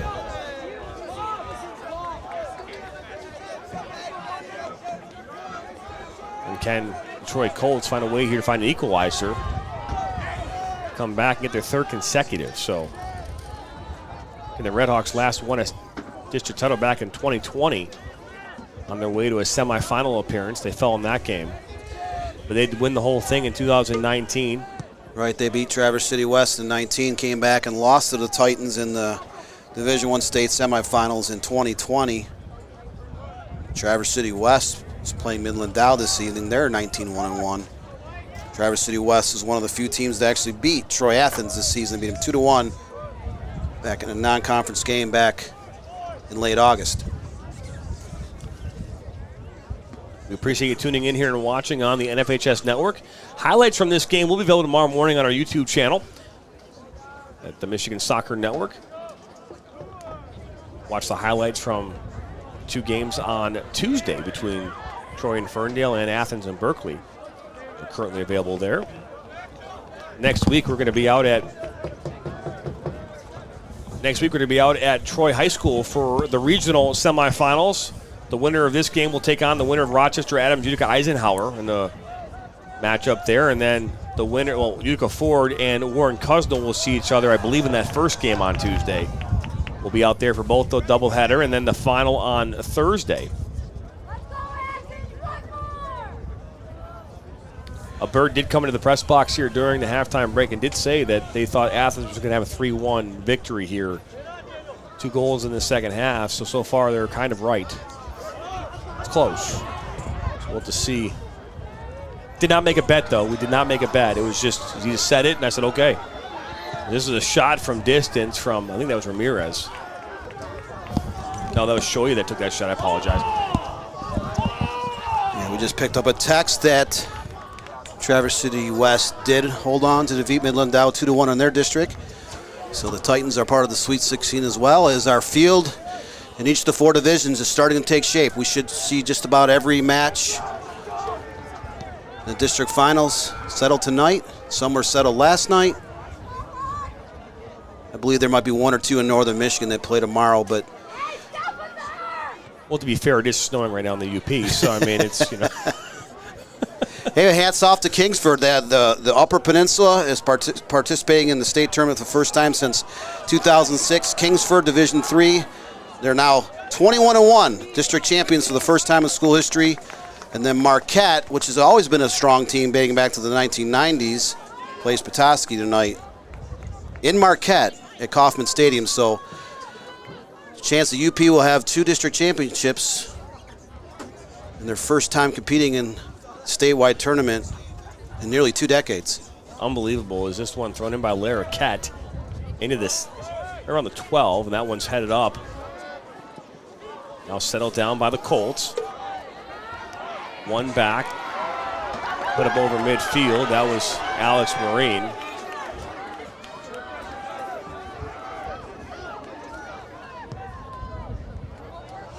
This one we put into the Athens bench on that far side.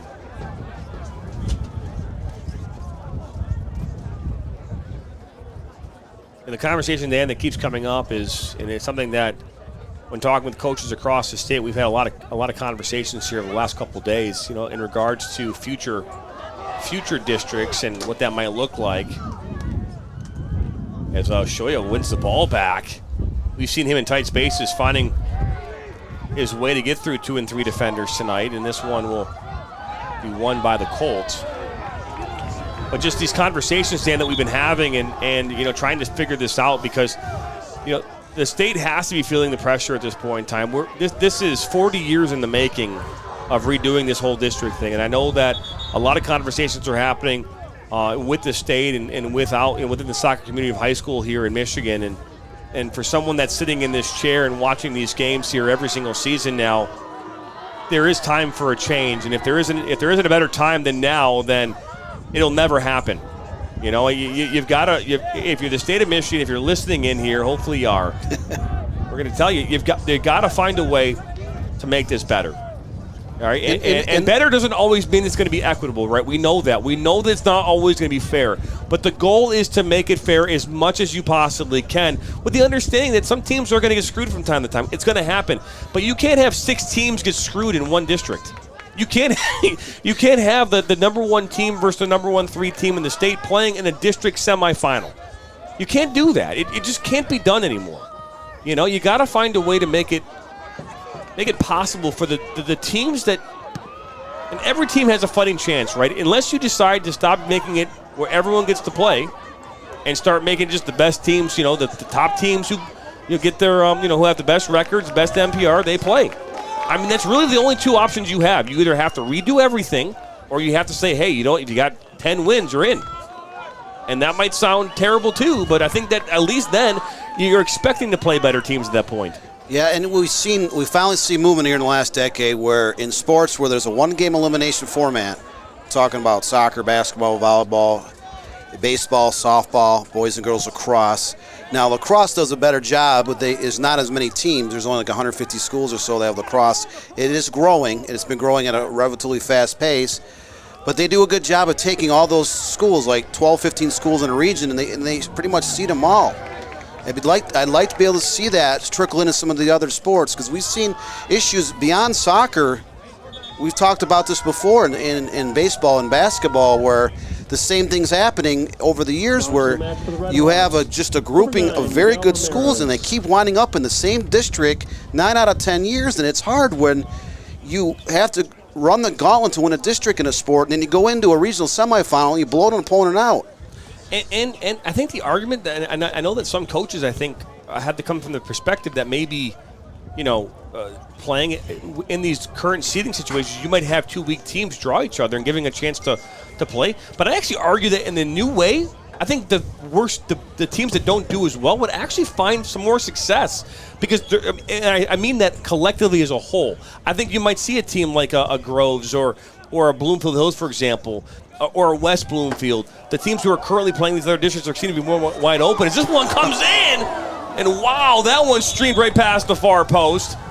And they're going to call that one a corner. So I think they're going to give Courtney credit for the save on that one. Yeah, it looked like it went on his fingertips. I think that was Brody Fonstock on the fine side. I just uncorked one from 30 yards out. But this gives Athens their 7th corner. And we're down to 11-14 left. Athens is up 2-1. They've dominated most of this game, and this could be a great chance for the Redhawks to create some distance with the Colts. So is this ball played in? That one deflects right at Courtney. He makes the save.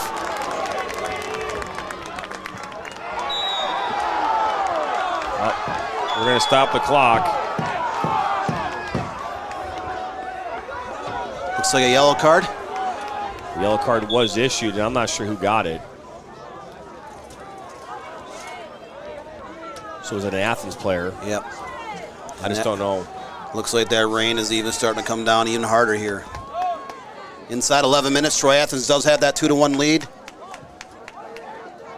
And Troy High, a young Troy High team, is trying to figure a way to get net on the equalizer and perhaps shock the world against one of the best teams in the state. We've already seen a lot of upsets across the state of Michigan. Most of those upsets have come in Division I here in the first 8 days of the state tournament. So we're back underway here. Free kick for the Colts. They're down 2-1 here with 10 minutes to go is now in transition. Here come the Red Hawks. All out wide on that far side. That's LeBay. And that one's out for another corner kick. So a corner kick coming up here. I think it's number 9, Dan? That's the 8th corner kick, but I was off by 1. Athens has always been a dangerous team on restarts, eating back to the days when Tim Storch roamed those sidelines. I'm going to finish this thought and just say that I'm going to just finish this thought and be done with it, okay? But the reality is that the state has to do something different with districts. And whatever that different is, it's got to be different than what we're currently dealing with right now. So that's all that I'll say about that for the rest of this broadcast. But we're going to see Gavin Farrell put this one back in towards that near post. Rebound, and that one will deflect towards Courtney, but it will go wide and out for a goal kick. So Troy High came out with a lot of energy those first 5 minutes, but again, since then, it's essentially been all Troy Athens. Red Hawks have a 9-4 shots edge, 5-2 on frame, and they were able to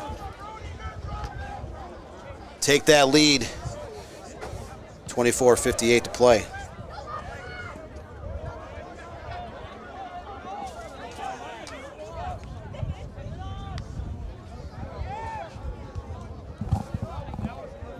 Dribble with the ball, and Guzmano right there, and this is the last touch off the Red Hawks, and out for a throw-in. Always say do or die, win or go home. That's exactly what this is. If you lose, you're going home. Tonight, that means that 11 seniors for the Colts will be laying their last game. The Red Hawks have 16 seniors, so if the Colts find a way here to come back in this one, sent home. And that's something that Tim Storch taught us as athletes at Athens. I graduated from Athens obviously back in 2000, but every year as part of our motivation, he'd go up there and he'd show us the roster from their team. On the board, he'd say they have 16 seniors. What are we going to do tomorrow night when we play them? We're going to retire them. We're going to retire them respectively, of course, but we're going to retire them. And that's what he'd say to us, and that was our motivation. We knew how many seniors they had and how many weren't going to be packing it up, lacing those shoes up the next day after we beat them. And it's a motivational piece that was good. Now, I don't know if you can do that anymore. That might be a little more, hurtful or disrespectful, but that's what he taught us. Because you wanted to be because you know what? There's only 16 teams after tonight, right? And after the next game, it's only 8 games. And there's only 8 teams around the entire state who are participating in high school soccer after next Tuesday, because every single team in the state is playing next Tuesday. And this is a shot from distance from Bauman that goes wide. And to make a deep playoff run too, the amount of what you have as far as like your camaraderie in the team, as far as the team dinners and all the things that go on with with making those long playoff runs. It's really, really cool. And I'll never forget it. I'll never forget, what 1997 was like for me as a sophomore in high school. Going through a long playoff run. It's Daniel Cadill. Look at this ball into space. Not a bad ball at all. Now dispossessed LeBay, and now Sumner will clear this one up towards midfield, right to Bauman. It's not a bad ball as Bauman cuts this one inside. And Troy started getting numbers. Athens a little slow getting back on this play. Kamunga now, we see him. He started out against Ferndale on Tuesday, getting his first minutes of this game. Kamunga had that first goal for the Colts in their 4-1 victory over Ferndale in that district semifinal. So Larroquette, these possessions, these opportunities are so very important here in the latter minutes of this second half as Lido takes a swing and miss. Give it right back. Hots out wide. Down to 6:09 left, and Troy's starting to push more players up. They're settling with just 2 or 3 players in their back as they're trying to find anything to generate. Bauman right there gets a touch. This one will skirt over here to Kamunga, who puts it right back into the 18. And Lido, and that's a shot from Hots. What a great diving save, and a rebound by Larroquette. That was Worrell, I apologize. Oh, look at that. Getting more pressure now here from the Colts. That's a shot towards the near post, and Etheridge comes up big. An absolute laser from distance. Etheridge hasn't been called upon to make a lot of saves tonight. With 5.5 minutes left. Dove to his right. Now, Troy did get a corner kick out of this. But if he didn't react quick enough, that would have been an equalizer. 73rd minute, 2-1 here in favor of the Redhawks. 5 minutes to go. Troy Colts, number 24, Casey As the Colts have a corner kick, this one comes into the mix. They'll skirt out towards Kamunga, who will take a one-time shot low! And Etheridge comes up big again! What a strike from Kamunga, low and on the turf. Another shot that through traffic and still there, and it's gonna go in! Holy moly, 2-2!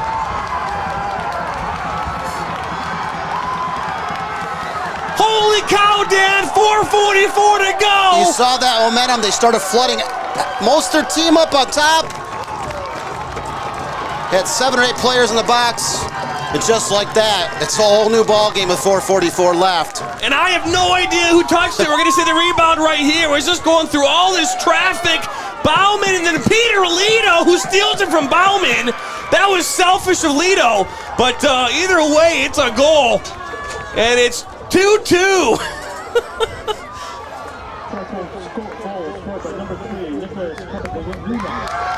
It was not, I don't know, that was not who scored the goal, but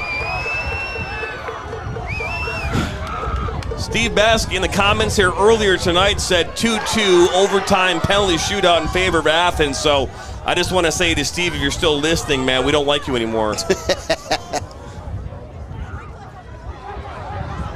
But Troy High is showing some momentum, signs of life here. As this one put in by Ahmed into the box. Top of the 18, Worrell was right there. I think Peter Leader is the one who put that one in, number 11. Yeah, it looked like Johnny Worrell served the ball into the box a little bit, bounced around a little bit. And Lito cashed in his paycheck from about 2 yards in front of the goal.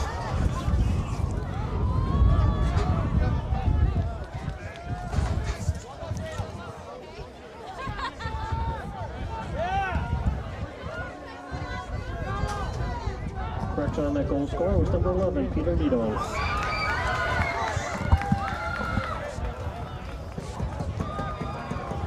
So ball for a goal kick is, we in the opener, Dan, in the promo for this game, which I spent some time writing that script this morning and practicing it a lot in order to kind of get that right, the moment right. We actually pre-recorded that here in the press box, but talking about this game and this matchup, Troy versus Athens, is as big of a matchup that you can get across the state. We talk about that time and time again. Troy, for the longest time, was known as Soccer City in Michigan. They actually had a Sports Illustrated thing many, many years ago that said that they were the soccer city of America, or at least in the top whatever number it was. That might not be the case as far as club soccer anymore, but it certainly is a strong case at the high school level. Both these teams have found success over the years, consistently winning games, being in the OAA Red, being atop the table, going in long playoff runs.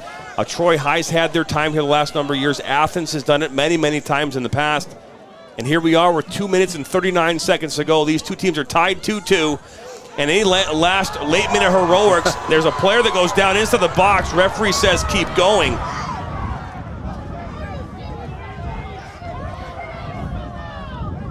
This ball put up over midfield, and Alex Marine will settle down. Remember, he scored the second goal for the Red Hawks, and that one, as Marine is currently down on that far side. They're going to stop the clock as the wind continues to swirl. A yellow card now being issued. That was to Bauman. So with 2:12 to go, Bauman getting a yellow card, second yellow card of the night for the Colts.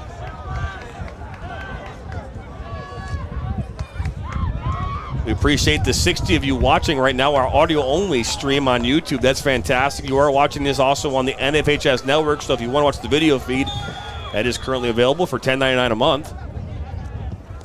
This ball played in by Feinstock. 2:12 left, where there'll be an incredible glorious goal from either side, or will we see two teams working some overtime? The reality is, too, is regardless of what we think or don't think about extra time, it still has to be an entire extra time. There's no longer golden goal, so we will be going for an additional 20 minutes. Regardless of what you think about golden goal or not, there is no golden goal. I appreciate golden goal. I think it adds to the excitement. Now, Cadu, ball on his left foot. Someone in the comments did say Cadu for the game winner here a number of minutes ago. Did score the first goal here tonight. Shoya through two defenders. Shoya at that near post, but it's wide. Shoya has been defended well. He has done everything he can to create opportunity. He did get the assist on the corner kick to Alex Marine, but he is something special, able to get through two defenders like that. He's done that at least 3 separate times tonight. He hasn't been able to really turn it into anything in the open play, but it does create opportunity for your team. Yeah, quality attacking players can find ways to at least, wreak havoc on opposing teams' defenses. They may not always get the shot off, but they can do little things with the ball, set up teammates. But Troy has, respected that. They've had people on him the whole game. This Hotz puts this one into the box. It falls to Kuzmano, and that one through traffic is blocked. This one put right back into the mix towards Worrell. 35 to go in this second half. Jack Hotz will try and track it down here before it goes out and clears it into Anderson Middle School's third floor window. I think they only have 2 floors, though, to be fair. A little overzealous there, Dan. So we're inside 25 seconds. And it looks like this is going to tick off in the 2 10-minute overtime sessions. So the Red Hawks and Colts have to put on their hard hats and grind it for at least 20 more minutes. That's right. I mean, what can you do, man? In the wild and wacky world of this year's MHSAA Division I state tournament for boys soccer, what else can you ask for? The 2 arch rivals in the pouring rain, suiting up for overtime. That's right. When we come back here, 20 more minutes guaranteed. Who's going to win it? Well, we'll find out after this.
Welcome back here into Hurley Field as we are headed to extra time here on the Michigan Soccer Network. John Turner, Dan Stickrat, we are your tour guides here, so to speak, on this Thursday, October the 19th. And you were here when it happened. We're going to bring it along. And, you know, we're not like Al Michaels and the old-time crew here, but we're going to be our own here tonight and see what happens as these two teams have 20 minutes to go. And one of them will be hoisting a trophy here at the end. And our field of 16 is starting to take shape. Words come in that Rochester Adams has defeated Utica Eisenhower in the battle of top 15 teams 2-0. Rockford, your last year's state runner-up, knocked off another ranked team. Grand Rapids Forest Hills Northern 2-1. Bloomfield Hills out of the OA White Division knocked off Upstart West Bloomfield 2-0 in that contest. So games from around the state in all four divisions are starting to be completed. Overtime is starting here right now. This one is extra time. Not overtime, it's extra time. As we're just waiting here, we are back underway here. Well, maybe we blew the whistle, but now we're back underway as Troy High will immediately kick it downfield. Again, they're in the all-white kits here, going right to left on your screen for this first extra time period. 10 minutes, and then they'll switch sides, and then 10 more minutes. We have seen some crazy overtime this year. We've seen teams scoring 3 or 4 goals to win big in overtime. So that can happen in these moments. I still remember back in '97, Dan, we were making our long playoff run and a state championship at Athens. That golden goal, I mean, that is a thing of beauty, man. I wish they bring that back. I'm sure coaches don't like that, but I wish they bring that back. Oh, look at this. Settle down. Out wide now here to show you. Just one put in. Not right towards Courtney. That one was headed away. Ball still inside, top of the 18. Ibido, I apologize. Now clear it up. You get in these situations where there is 2 overtime sessions, your record, how many goals your team has scored, how many shutouts, your state ranking, how many college recruits you have in your roster, all that does not matter. It's what you do here in the next 20 minutes, and it boils down to, can you finish? Can you create opportunities, find a way to put the ball in the net? Because later these games go, you know, depth becomes an issue for some teams. Some teams have a lot more depth. They can make waves. That's one of Troy Athens' strengths this year. They've been able to go 15, 20 deep off that bench. But again, what you did in the regular season, everything, all those things that we've talked about 1,000 times this year, it means nothing when 2 teams enter overtime. And we talk about it a lot is over the years you've seen both of these teams playing one another as the flag goes up, as the ball goes out on that far side, is that you can take away the talent, you can take away all of that, because what it comes down to is who wants it more. And who wants it more here tonight is going to be the difference maker in this one, especially as we continue down towards the later ends of this extra time. As it has stopped raining, at least it seems like it stopped raining for the time being. Yeah, that one's a shot from distance.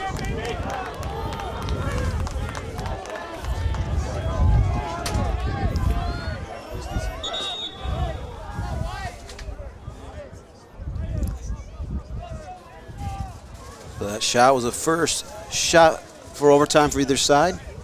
Troy has a goal kick.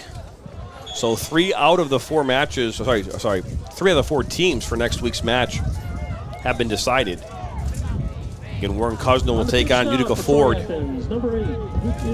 on Tuesday, and then Rochester Adams has already put themselves back in the exact same place they were last year. Again, they won the whole thing, and they currently are your Division I defending state championships from 2022. They beat Rockford 2-0 in that final last year. If Troy High wins this game, redemption on the mind, but look at this. As this one deflects out, Shoya's right there. Courtney got like a back heel and into the 18, and that one put back post and goes just wide. I think that was Ramirez. Great crafty playmaking by the Redhawks, moving that around. We even saw a heel pass, shot just wide, but you can see what Athens is capable of doing. That back heel from Shoya was, I mean, just a great look from him, and then Ramirez did put that one wide.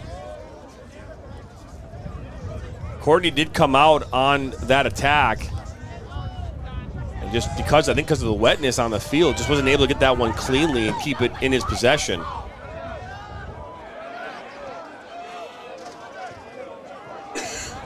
Ramirez. Ball up top, and that one will deflect out.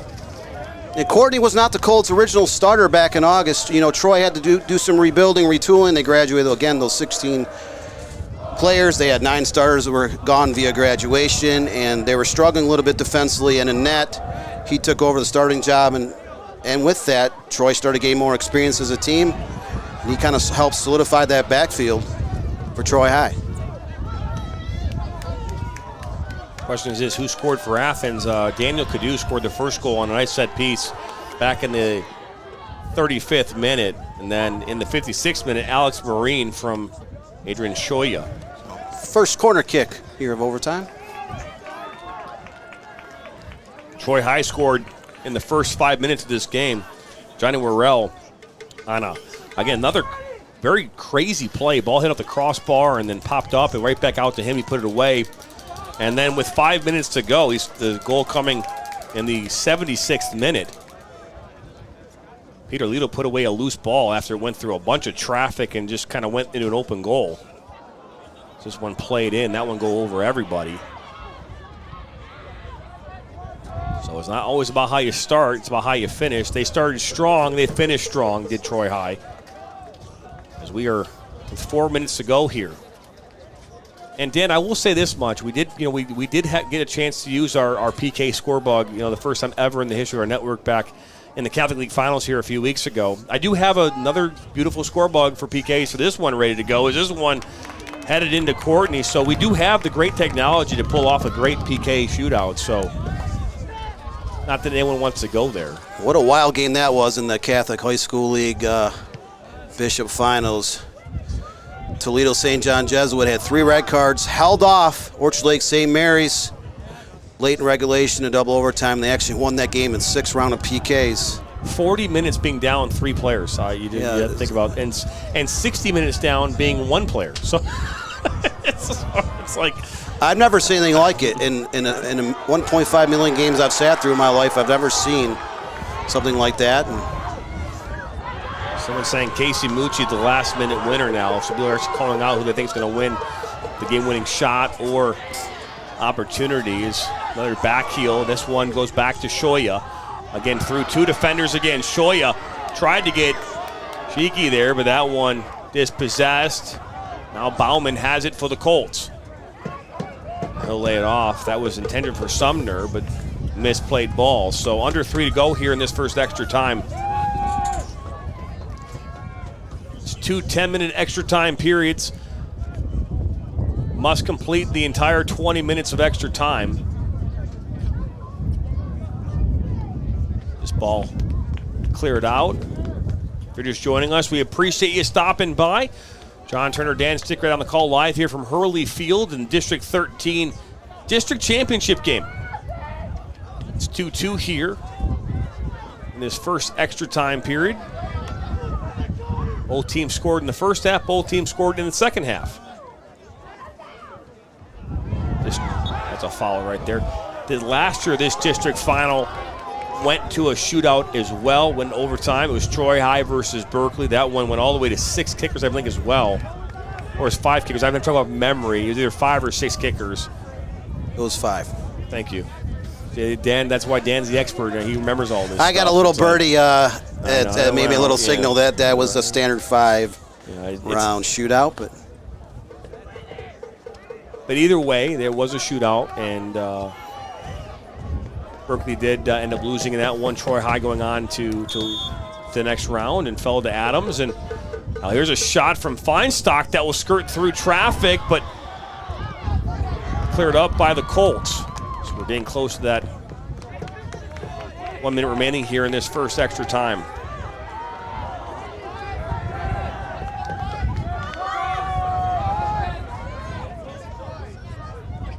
Hear the crowd and the excitement is the first overtime.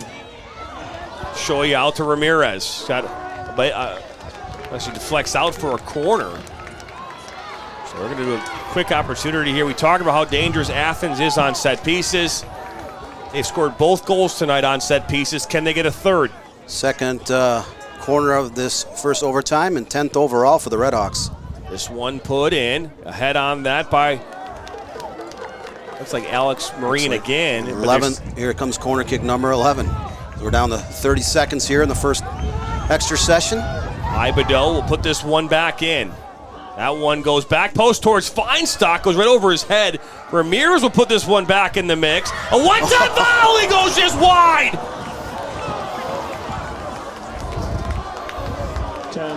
That one would have been a thing of beauty if it found the back of the net, but it went just wide. 3, 2, Here's another look at this as this first half of extra time will come to an end. And look at that. I mean, just unbelievable. So Troy Athens let their guard down a little bit at the end of the regulation. Troy was able to net that equalizer. 2 minutes until we're the next extra time. We're going to step aside here for a quick break. When we come back, 10 more minutes. Who's it going to be? Your guess is as good as ours. We'll be back.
Welcome back here into Early Field as we are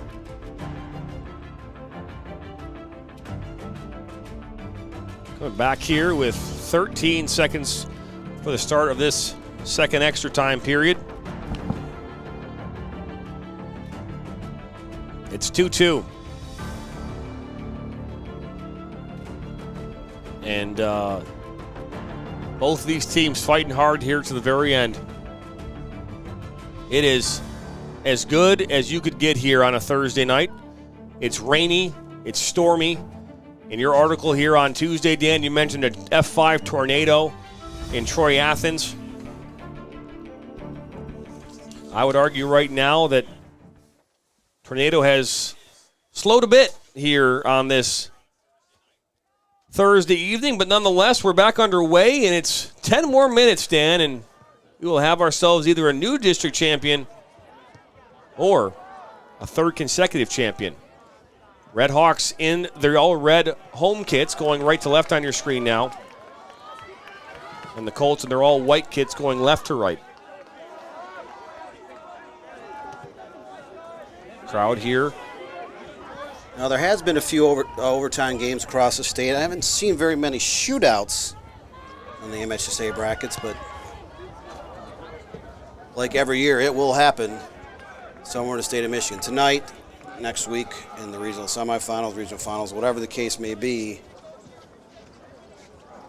But we also talked about how at the end of this week, in all four divisions, quite a few state-ranked teams will be turning in the uniform just based on the fact that a lot of very good teams are in the same 3 or 4 districts in each division. Ball over midfield and right through the back. Saw there is Vance Baxi went for, looked like, Peter Lito. So a free kick coming up here for the Colts. 8:35 to go in this second overtime. Eisenhower lost 2-0, correct? Rochester Adams.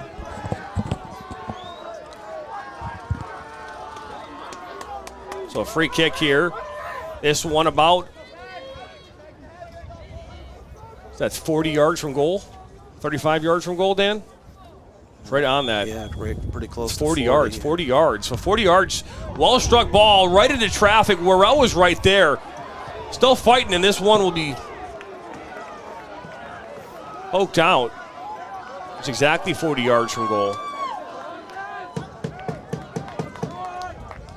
I'm curious if the new field here for the new turf field will be like that two-toned, you know, like the every it might just be, I'm not sure. It might just be. That'd be really cool. A lot of schools are doing that now. They have the two-tone.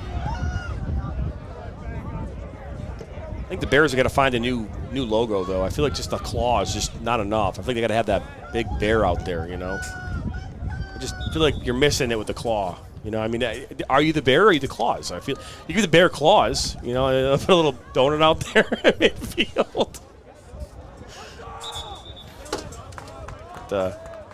8 minutes to go. Sorry, 7:10 to go here in this second extra time. Stevenson played Northville, right? They did. We know how that one went, Dan? Yeah. No, they played Detroit Catholic Central. CC was up in the second half 1-0 over Stevenson. I have not seen a final in that game as of yet. How's Northville doing? I have not seen their score pop up on Twitter as well. I have not seen East Lansing. Aren't they playing Brighton? No, East Lansing is facing Brighton. Okay, East Lansing facing Brighton. Thank you. Sorry, man, there are so many district things in my brain right now. We've updated the districts almost every day. I didn't do it today because I knew a lot were going to come through. I figured I would wait till tomorrow morning to do it. The Red Hawks, this ball defended well. And this one will actually make its way into the 18. Oh, look at this, one-on-one, wide open goal! Troy Athens! Put away by none other than Delcat! I believe it was Ramirez that did all the work.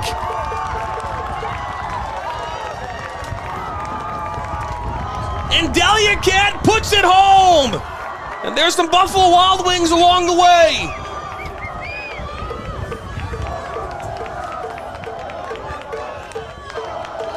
Trying to see if that was Shoya Ramirez on that cross, but Delcat was left wide open 2 yards in front of the net. Athens is up 3-2, 6:20 left here in the second overtime session. So Mark Delcat getting his second goal of the week. He scored on a penalty shot on Tuesday.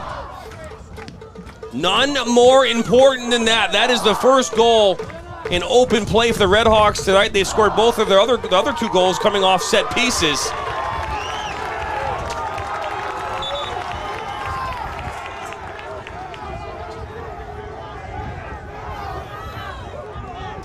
For a team that had come into this game outscoring its opposition over 12 games, 51-3.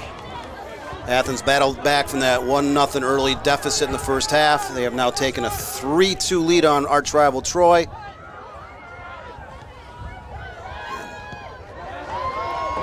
The Red Hawks didn't control their own destiny. However, they did let up their guns a little bit in the second half. Troy was able to net that equalizer late. A true testament to the Troy Athens defense. Can they withstand pressure like that a second time as Troy High is starting to push a lot of players up? Only playing 3 men in the back. That goal came in the 94th minute. Assisted by Ramirez.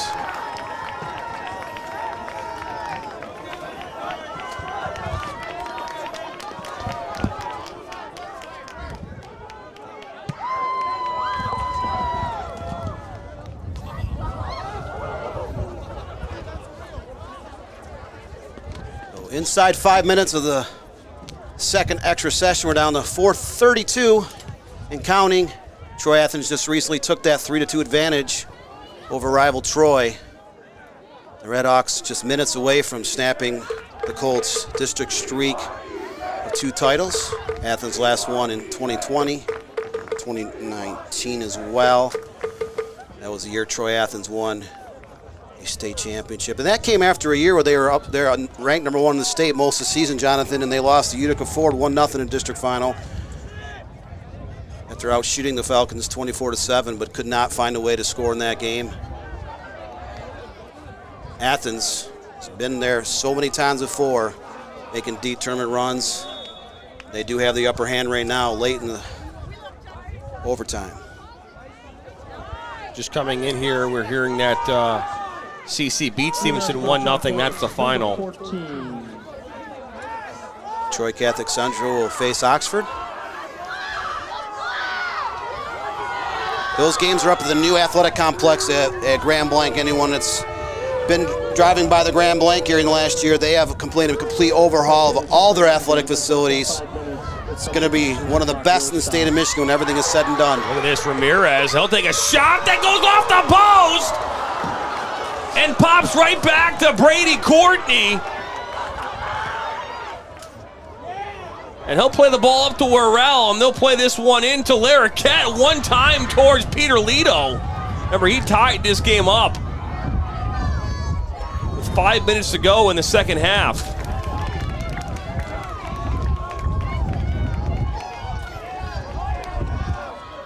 Larroquette will throw this one in on this near side. Oh, actually hits off the hand of a Red Hawk. The referee says no. Nothing like controversy on a Thursday night. Yeah, it looked like a bunch of players from both sides kind of stopped. That ball definitely went off a wrist of one of Troy Athens' players, fell down on the ground. Athens was able to clear it. The ref waved off the play. And time is ticking on these Troy Colts, trying to find a little postseason magic with 2:30 left to try to tie this up and send this game to penalties. Another look here at this one. The hand was tucked in, though. Hand was not out. It did hit off the hand, but it was tucked into his body, so I understand why the referee didn't call that. Maybe you do at home, maybe you don't agree with me on that, but that's okay. There's Ramirez. This one put up back towards Courtney. Under 2 minutes to go. Troy sending everything but the kitchen sink up top. They're holding 1 or 2 players back in the backfield, trying to find a way to force a shootout. Ball kind of skirts and right back in now. A little touch.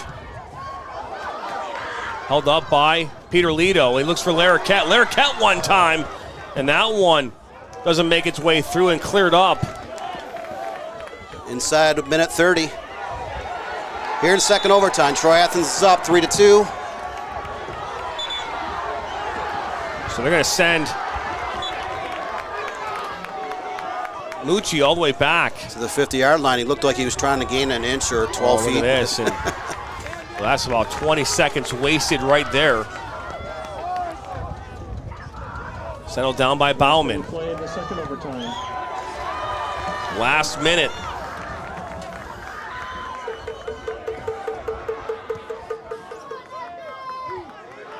Back and forth. Troy High in possession as they clear this one up high in the air. Ibido gets a head on it. And then Mucci will clear this one up. It doesn't cross over midfield. Red Hawks have it. This ain't going to get it done. You've got to find a way to get it up to your players. And, Athens clears this one. You see as Blanco falls over with 20 seconds to go. The Red Hawks have it in the Colts' end of the field, down by the end line. He'll take it to the corner flag. As to do, and you can hear the counting down. As the Red Hawks, for the first time since 2020, are district champions. So one of the hottest teams in the entire state of Michigan finds a way to come back from a 1-0 deficit early in this contest. They had to work not 1 overtime, 2 overtimes, give it everything they have. But they found a little postseason magic to score the one that counted here in overtime. Troy Athens ranked 3rd. 3-2 winners over unranked Troy. Wouldn't ask for anything better when it comes to one of the biggest rivalries in the state of Michigan when it comes to high school sports. This game had everything you wanted in it. It had crazy weather. It had crazy goals. I mean, we have been blessed here, Dan, over the last month with some really good soccer and really good finishing. Goalkeeper saves. We saw saves from Etheridge. We saw saves from Courtney tonight. But at the end of the day, the Athens Redhawks prevail here tonight with a 3-2 win in extra time over the Troy High Colts, snapping their consecutive wins in the district championship here over the last couple of years and earn their 17th district title in school history. Yeah, and their reward, they get to face defending state champions Rochester Adams. Adams had some ups and downs in the regular season. They were decimated at times with injuries. Started getting all their players back as we got into October. Highlanders are on a roll. They did beat Utica Eisenhower in a battle of top 15 teams tonight. Eisenhower is your MAC Red champion. And we're going to see another Troy Athens Rochester Adams showdown. So just like Troy, Athens and Troy know each other well, Athens and Adams know each other as well. These programs go back down to 1981 when there was Rochester and Troy schools added soccer. And we had a great match here tonight, and I would expect anything less in that region this time around. Remember last year we saw Adams beat Troy when they were ranked number 1 in a shootout 4-3, and you expect great matches when you have good teams with history. We saw that again here tonight. That we did. We're going to step aside here for a quick moment. We come back here. Trophy celebrations coming up here for your District 13 champions. On the other side of the break, final score here 3-2 in favor of the Athens Redhawks.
Welcome back here into Hurley Field. We're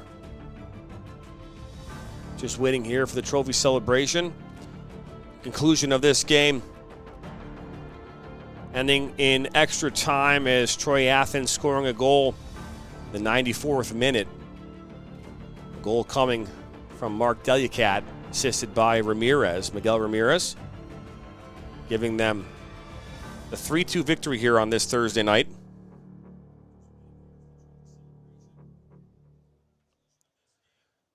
And what can you say about this match? Dan, my co-host here, my broadcast partner, had to go down and get ready for interviews with coaches after this game.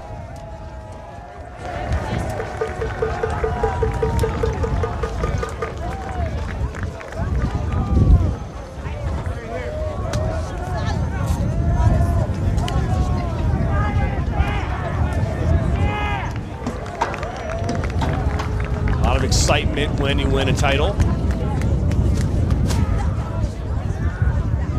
We talk about over and over again here, and someone asked here during the comments section in the broadcast, what was the craziest guys things you've seen happen in high school soccer? We've seen a lot of crazy things.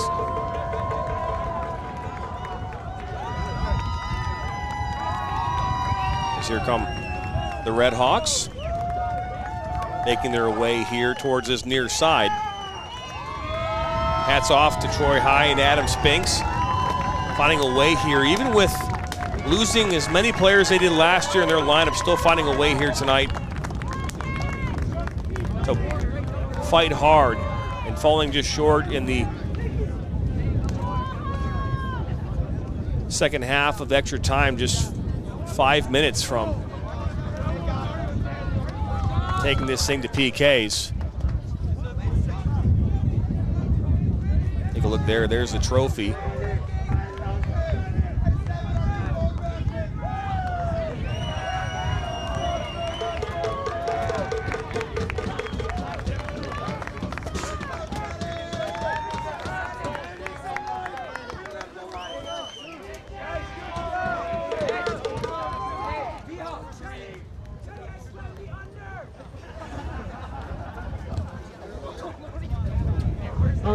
Do the announcing for the winning team, Troy Athens.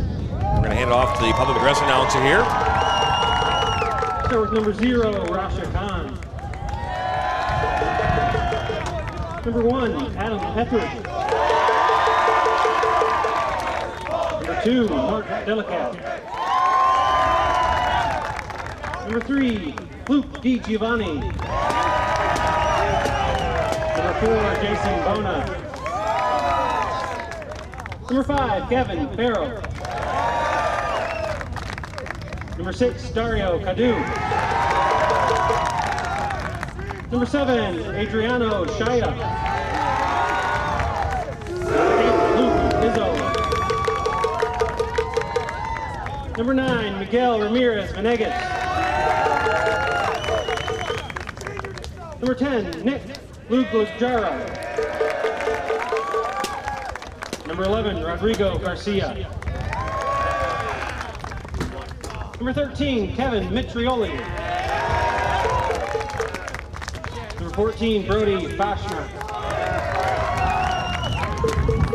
Number 15, Nick Rossi. Number 16, J.D. Hupman. Number 17, Griffin LeBay. Number 18, Faraz El Marouki. Number 19, Ethan Rem.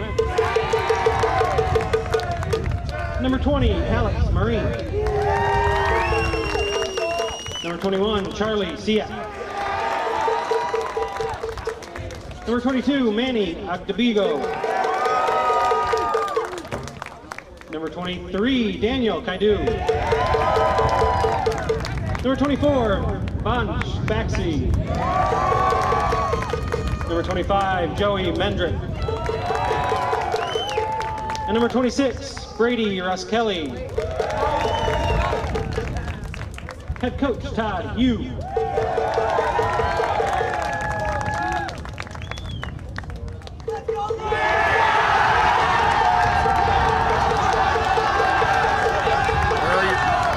There are your 2023 District 13 champions, the Troy Athens Red Hawks, coming away with a 3-2 victory here tonight over their crosstown rivals in Troy High.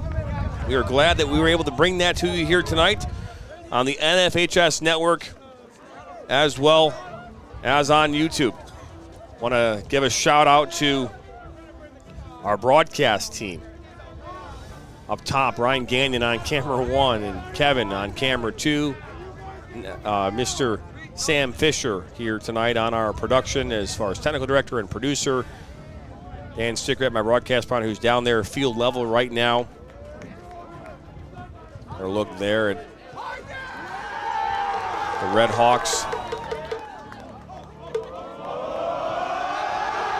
The excitement continues here from Hurley Field. My name's Jonathan Turner. I want to thank you for stopping by here tonight. If you haven't already done so, hit that subscribe button. Like this, share this with your friends and family. Highlights from tonight's game will be available tomorrow morning on our YouTube channel. And we'll be back at this again here next Tuesday for regionals, where Troy Athens will take on Rochester Adams, a rematch of a game here, their last loss back on September the 12th. And we're going to bring it to you here on the NFHS network as well on YouTube. Again, for all of us here at the Michigan Soccer Network, we want to wish you a very, very happy rest of your Thursday, a great weekend. Remember, have big dreams, and we'll see you next time on the Michigan Soccer Network.